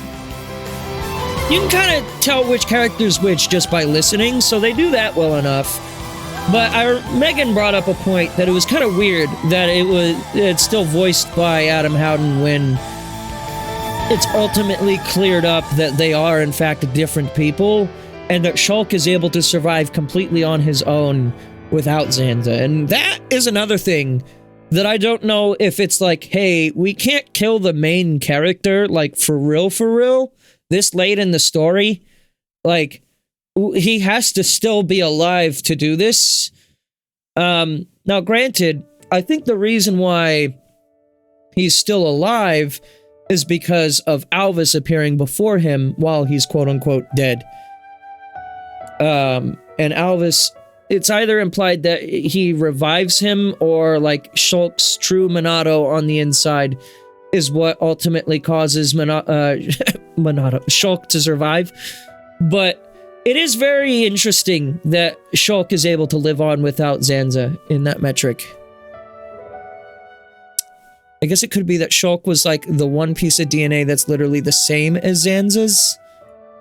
I guess if you prescribe to the idea of, like, Zanza as, like, actually the progenitor god, right? Like that, like, Adam and Eve style storytelling, which you could argue another Christian, like, again, not trying to be sacrilegious, but just like another like parallel to like Christianity is like the Adam and Eve is like Zanza and Maineth, right? Like they are the progenitors of the world, ostensibly. Everything, it is said in the lore, like everything does come from Bionis and Mechonis. So, maybe... You ever see that video of that frog getting poked where it goes... Like that noise that I just said when I said maybe like that sounded like that in my head. I don't know. Like it really didn't like getting poked. Sorry, that's random tangent. As for Zanza himself, I don't think he's the strongest villain. I think Egil is definitely more of an intriguing villain. But Zanza gets points for his continued relevancy throughout the remainder of the series. While Zanza himself doesn't show up, the implications of Professor Klaus do. And so, what's kind of interesting there is how Zanza is like the ego of Klaus, whereas what Klaus ends up being in Xenoblade 2, when we get to that, is like, you know, his regret, his sorrow, where he actually ended up developing as a person after, you know, doing what he did. I do find that interesting, so, like, Xenoblade 2 kind of bumps up my opinion of Zanza a little bit. Other than, if it wasn't for that, maybe I'd put him in good. Correct me if I'm wrong, but isn't Dixon the same species as Arglys? So, he's like... He like, kind of morbs. Like, you know how in Xenoblade 3... how the Mobius have, like, their, like, human form, and then they have their Mobius form, right? He kind of does that. And I don't know if that's deliberate, like a parallel, or what. But that's kind of how I've interpreted it. But he does end up, when he goes into Disciple Dixon form, he does look like Arglys. He looks like the giant, right? I think that's also just supposed to be a little visual, like, storytelling there because of the one scene where Egil, it's kind of unclear in the moment that this is what's happening, but when Dixon shoots Shulk in the back, Egil has a flashback where he's like, wait a minute, it's you! And it shows Arglys standing with the Monado and then Dixon by his side.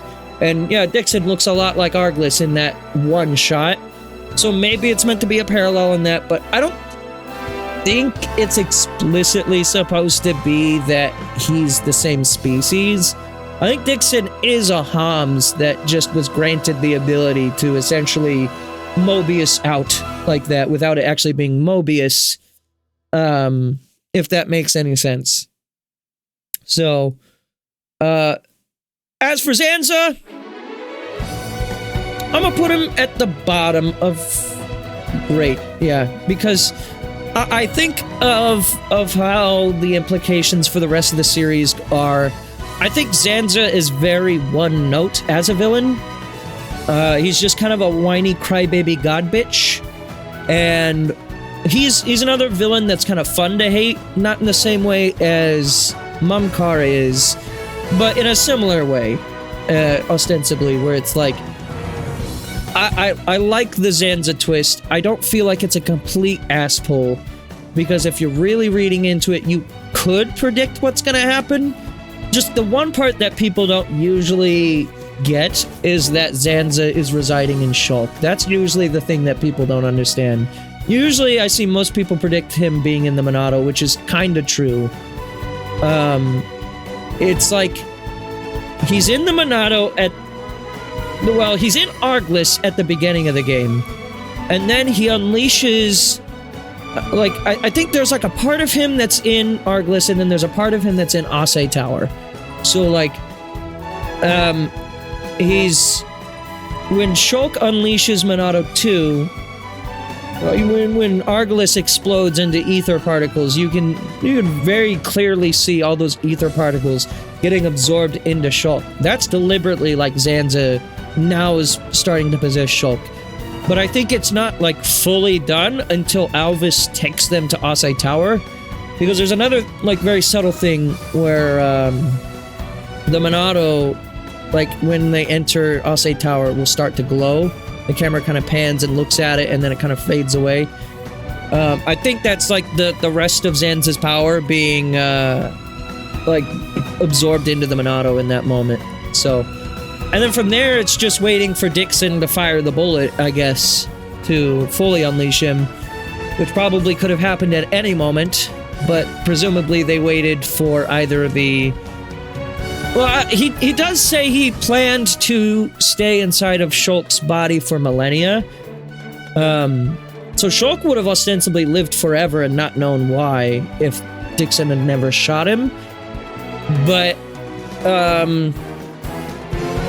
Dixon shot him because Shulk was ultimately going against what Zanza wanted, so he needed to get Zanza out of there.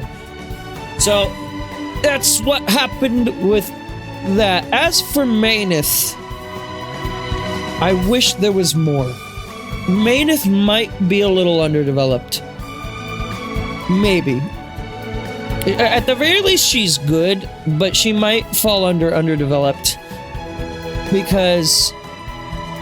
and it's weird, though, because she also has more of a presence than Zanza does when you think about it. Because she's with the party ever since you get Fiora back. And even before then, like, when Fiora isn't remembering who she is, it's because Mayneth is in control of Fiora's body. But then later on, you see she gets exhausted after the battle in Galahad Fortress, so that's when Fiora wakes up and is able to control the body. And then later on, she starts to kind of wake up a little bit as you get closer to the Mechanis. And the real thing that I think is a little underdeveloped is you don't get to see this form of Mayneth for more than literally like 4 seconds. Like, she's in her god form, in the Monado, presumably, on Fiora's chest. And then she jumps out of Fiora, which kind of feels a little arbitrary, but she does that after Zanza sends an attack towards Shulk's body, and then Fiora tries to, like, block it, and then Mayneth's like, nope, and jumps out and takes the thing for Fiora. So... And then she's like, okay, now make a world with no need for gods. And then she dies.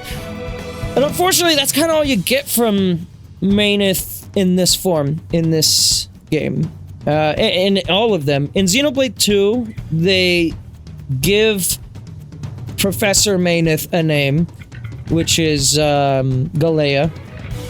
And Galea is more or less as deep as she was in Xenoblade 1, which is to say, she has just a couple of lines, and it's more just when old Klaus is reminiscing about what he's done, he has like a line where he's like, I'm sorry, Galea.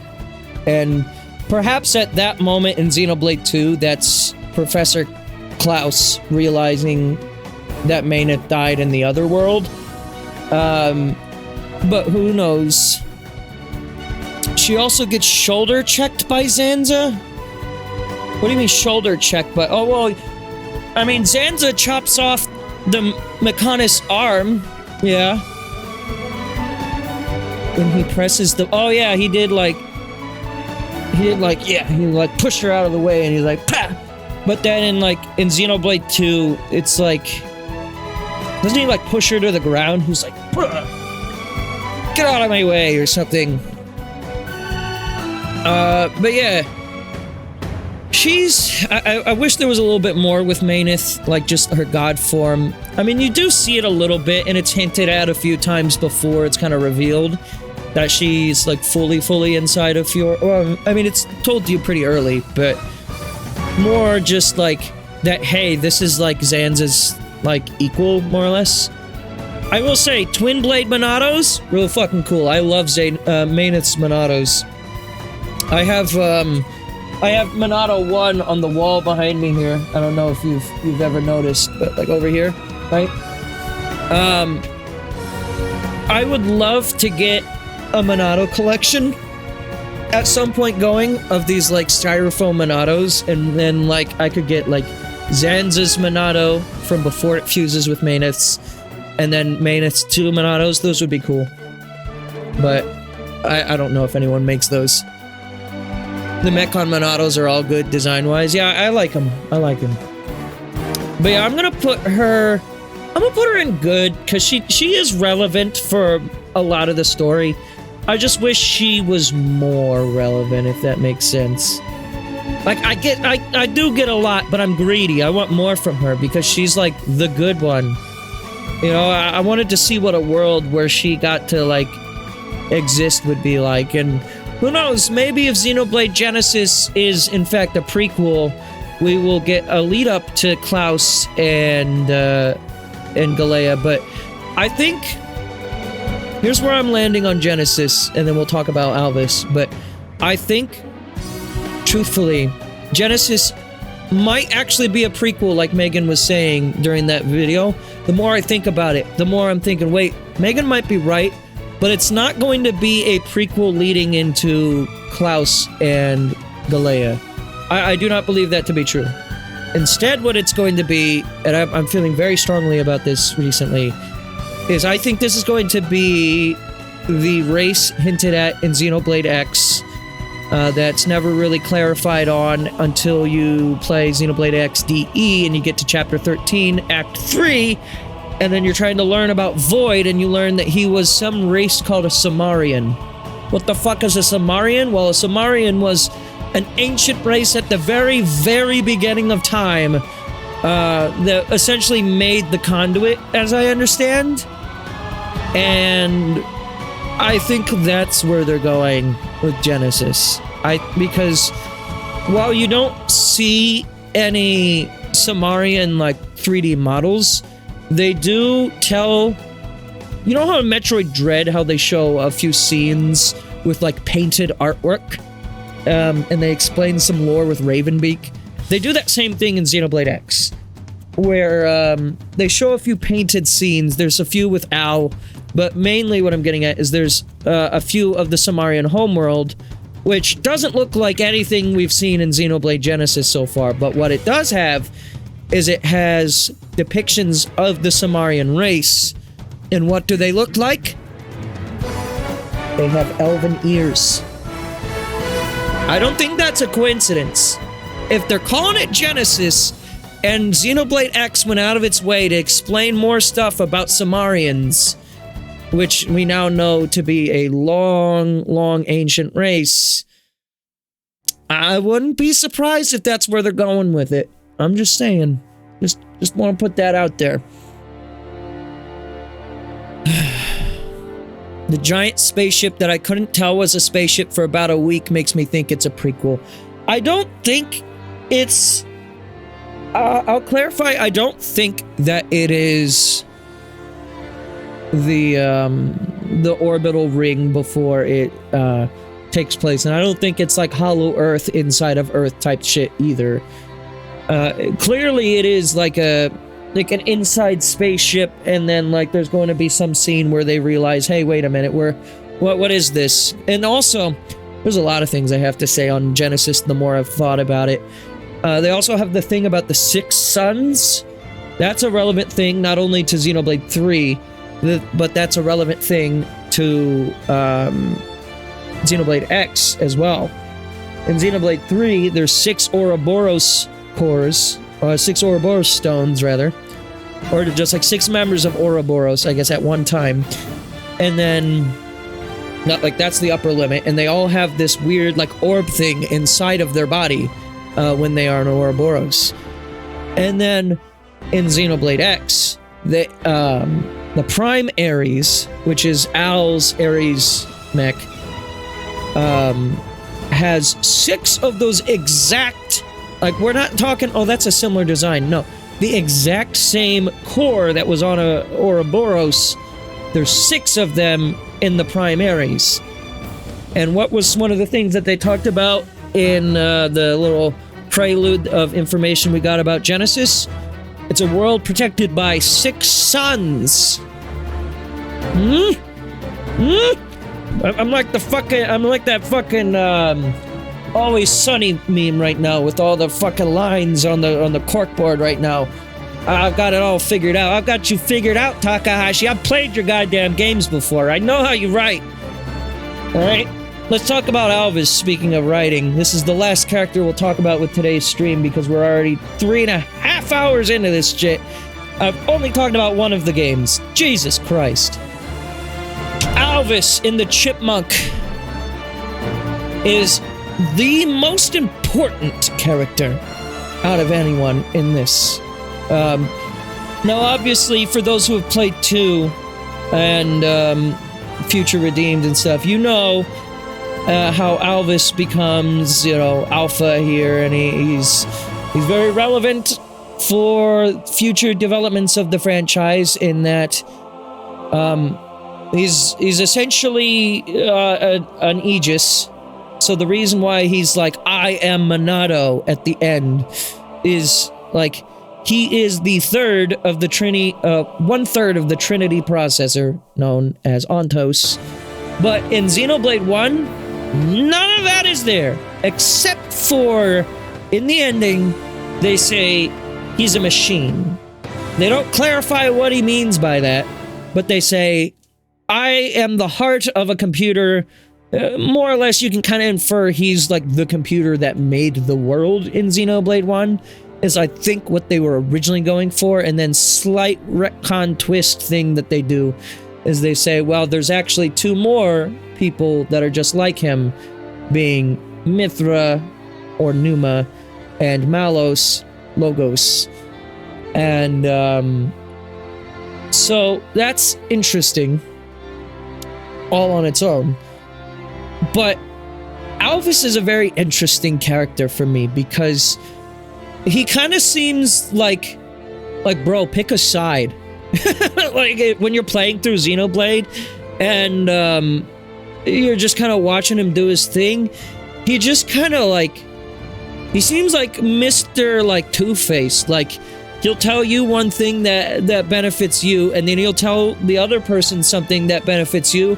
But then if they tell him some new information, he'll be like, oh, hey, by the way, girly pop, listen to this. Listen to what I learned from over here. Oh my god, you're gonna love this. Like, he just plays the middleman and just, plays both sides. But I think kind of looking at it that way kind of misunderstands what he is. And, the reason he's so important is that he appears before Shulk in Tephra Cave. Sharla isn't even in the party when Alvis is first alluded to. Right after the attack of Colony 9, Shulk has the nightmare where he's like, where am I? Who am I talking to? And he's like, you must find your Monado. And you're like, what the fuck does that mean? And it's vague posting up until chapter fucking 14 in that game on what he was talking about. So from the beginning, he's with Shulk, trying to get Shulk to develop his own Monado. Whether he's doing that because he wants to change anything, I don't think that's deliberately what's happening. I think it's an unfortunate double-edged sword that Zanza kind of doesn't really realize. At one point, someone even calls into question, I think it's Maynif calls into question, he's like, surely he knows relinquishing the Monado to the boy would be a double-edged sword. The irony is I don't think Zanza did realize that, because Alvis appears before Shulk and helps him develop his own Monado. So I find that to be a very interesting thing to kind of reflect on and think about when it comes to Alvis. But yeah, so he both helps, and at the end of the game, he kind of fights against you, but not really. He just kind of sends a Telethia at you, which he knows you're gonna take down. No problem. He doesn't ever deliberately fight you. You never have a fight against Alvis in Xenoblade 1. That changes in Future Redeemed, but we'll talk about that later. Regardless of the fact, at the end of the day, he's a chill guy. He wants to be helpful, I think, to some extent. But he's also kind of a neutral party. Also, I keep saying he because in Xenoblade 1, it's not alluded to in any other way. But also something that's kind of cool that's established in 3 is Numa is meant to be like a female representing person, I guess, out of the Trinity processor. Logos being the male. And then Alvis is supposed to be kind of somewhere in between. That's what Rex says. And what you kind of see is like, again, you've been spoil warned plenty on this at this point, but A very clearly has like a feminine representation at the very least. You could make the assertion as such, right? But it's more supposed to be like a non-binary type thing, and I think that's kind of cool. Even if it's a little retconny, I kind of like what they ended up going for with that. Just to kind of have the Trinity processor be kind of balanced somewhere in between. You could make the argument it's like gender fluid. I kind of like that way to look at it, but it's not really retconny, more so just like something that's never really established, I guess. Just everyone refers to Alvis by he, him pronouns, and then it's just kind of like, by the way, here's some further information with that. So, all that to say, I love Alvis as a character, and I'm not even joking. When I watched Avengers Infinity War, I thought the character, who's the character with the fucking red face and has the Infinity Stone on their forehead? Vision. I thought he was kind of like Alvis. He sounded like him. I thought he was like kind of like the same character. It's not, but even still, I love Alvis. That's Wheatley's voice actor, is it? That's oh fuck, what's his name? I know who that is. He appears on the Ricky Gervais show, I think, with that guy Carl. What the fuck is his name? I can't remember his name. Wheatley voice actor. Stephen Merchant. Okay, yeah, that's his name. I think Stephen Merchant was on that show, right? Or no? Maybe not. Maybe I'm mistaken. I never watched that show. Regardless, I only know of things from that because of Vinesauce. Vinesauce, Carl posts like I Xeno post sometimes. I wanted to look up though, Alvis Xenoblade voice actor. Blake Riston is his name. He did come back and reprise his role for Alpha, not for A, but for Alpha in Xenoblade 3. He's also in Dragon Quest. He's in Lies of P, Doctor Who. Lots of Doctor Who's in Final Fantasy 14. Dark Souls Remastered. Briggs of Vineham in Dark Souls. I don't know what that means, but sure. He's in Final Fantasy 14 Stormblood, Dark Souls 3 as Hawkhorde. So he seems to be a pretty active voice actor. And I like it. I like it for him. He's a very good guy. I don't know anything about him, so I just said that without knowing anything. But I like his voice. Let me put it that way. I'm gonna go so bold as to say, I don't know if Alvis is the best. Like, I don't know if he's gonna be the top of the list, but I think he's earned his spot as being the only person in the Xenoblade 1 category where he is there. Yeah, he's not top of the list, but he's got to be one of a few people in this category, I think. He's earned his place there. A lot of Xenoblade 2 casts, I think, are going to be more top of the list, at least for the main cast.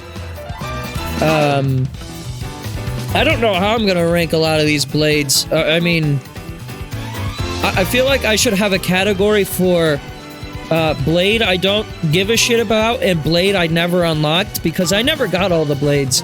I've never 100%ed Xenoblade 2. I've never gotten Cosmos, for example. I think there was like 3 or 4 blades that I never was able to pull. And eventually, like, I tried at one point, but I was just getting so sick of opening Korra crystals that I gave up on it. Maybe the Switch 2 edition will change that. Maybe the Switch 2 edition, I'm gonna end up doing it. As of right now, we'll see if this changes. I've 100%ed Xenoblade 1 and 3 when I streamed them. I did not 100% Xenoblade X when I streamed that one. So, the rule has not so far been that I'm going to 100% all these Xenoblade games, and these games are long as fuck. I'm sure you wouldn't mind if I decided to not 100% the game, and instead only go for, like, the blades I care about. There are some heart-to-hearts and stuff that are New Game Plus exclusive as well, and I'm not doing a whole fucking second playthrough of the game on New Game Plus. I'm not. I will not do that. So, like, the heart-to-hearts involving the members of Torna, yeah, we're just not gonna see those. Maybe one day I could load that up as, like, a thing in, like, 10 years from now, but I don't know. Isn't 2 the longest? If you're going for 100%, yeah. Yeah, absolutely it is. Unless they change the RNG values, it is because the chance of getting Cosmos is so low. For the record, I have played Xenoblade through, all the way through, 3 or 4 times. Xenoblade 1, I've only done that twice. In all 3 or 4 of those playthroughs, I have not pulled Cosmos once. She's the only blade that I've never pulled once. Several of them I may have pulled, like, only once, but never really did their blade quests. So is that motherfucking Captain Podrick right there? Why is he on here? First pull? Well, it can't be the first pull, because the first pull is set to automatically be a generic blade, but the first could be pull. I think that happened to someone, like, well, statistically that had to have happened, but I think that happened to, like, a streamer, where it was, like, their first or second rare blade that they pulled, and it was, like, they didn't even realize that it was Cosmos, or like Cosmos was a rare blade. They're just like, oh, cool. What's this one all about? There's a clip going around that happened. Yeah, statistically, I'm sure that's happened to a number of people, but it's I've just never gotten it myself, unfortunately. But there you go. That is everyone, unless I forgot someone. I believe, indeed, that is everyone from Xenoblade Chronicles 1 and Future Connected. So, thank you for tuning in. I'm gonna have to schedule another one of these in like a month. Maybe we can get to it right before Xenoblade 2 comes out, so that way I can talk about all the Xenoblade 2 characters before I remember them. And then, when I inevitably stream my thoughts on the Xenoblade 3 characters, I can update any opinions I might have. Maybe we'll do it like that. It comes out July 30th is when Xenoblade 2 comes out. That's on a Thursday. 2nd of July is when Rhythm Heaven comes out. June 30th, there's nothing. That's a Tuesday. But yeah, thank you for tuning in. This was a long fucking ramble session. I'm gonna give my voice some time to breathe. I genuinely, like, looking at the time right now, 3 hours, 43 minutes for just Xenoblade 1. I would be here for 8 hours or more if I did the entire franchise right now. And again, X isn't even on here!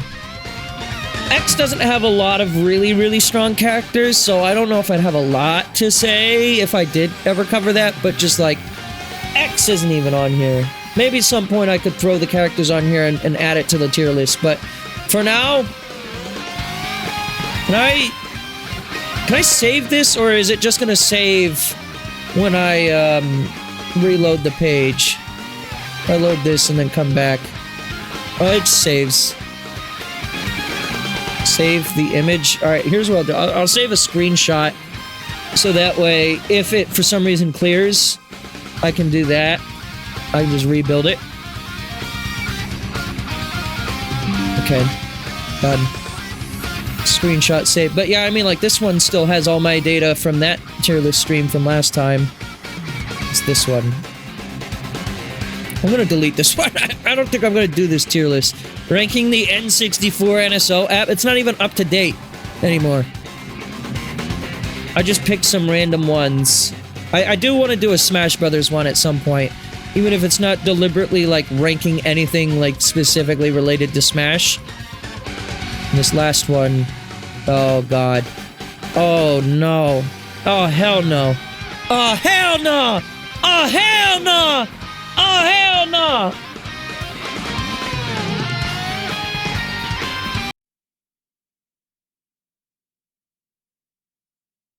What? We're flying to Philadelphia! Oh, hell no! That's hell no! Whoa! Okay, well, there you go, everyone. That is my tier list for Xenoblade Chronicles. Xenoblade Chronicles, Xenoblade Genesis. But I fucked it up. Oh, god damn it. I can't even do my own memes right. Fucking god damn it. Shit! Thank you, everyone, for watching. The reverb. Wait, there's a reverb version of that? Oh, hell no, Grandpa. Reverb. Hang on. I spelled reverb wrong because I'm dumb. Without Michael's voice. Who's Michael? I don't see it. I don't see it. Yeah, do you have it? Because I'm not seeing it. There's green screen version. There's all hell not grandpa, but 999 times speed. What? Hang on, let's hear this. Okay. No, that wasn't as good as I thought it was. I thought they did the chipmunk speed. I don't like the chipmunk speed. Do it without the chipmunk. Yeah, I don't see the reverb version. Echo? Let's try echo. No, it doesn't exist. It's not real. I could probably make it myself if I routed the audio through my microphone, but I don't feel like doing that. So you'll just have to imagine what it sounds like when he says, "Oh hell no! What? Oh hell no!" Like that. Just do it like that, okay? And with that, I'd like to say goodbye. I need to rest my voice. I will see you on Wednesday next, where we will do Deltarune episode Mike. I know that's not episode chapter 5, and I apologize in advance, but trust me, it's worth it. I want to kill Mike. Mike deserves nothing further than death. So we will do that. We'll play through the Titan fight if I have to again, and then we will do that fight. And then that will be that stream. And then with the following stream of Deltarune, which I think will be next Saturday, unless I have to move stuff around for the Star Fox thing not arriving on time from Amazon, then we'll start chapter 5. So, other than that, I'd like to say thank you. And I guess tune in to like a month from now, or maybe sooner than that. Who knows what I'll end up scheduling, but hopefully, ideally on a Saturday, where I can spend an extended amount of time talking about all the rare blades of Xenoblade 2. Oh boy, I can't wait. Oh, yeah, finally. This is what I'm here for, baby. Oh yeah, baby. Oh yeah. Oh, yeah, baby, yeah. Yeah, what? Oh, hell no. Oh, yeah, baby. Oh, yeah, baby, yeah.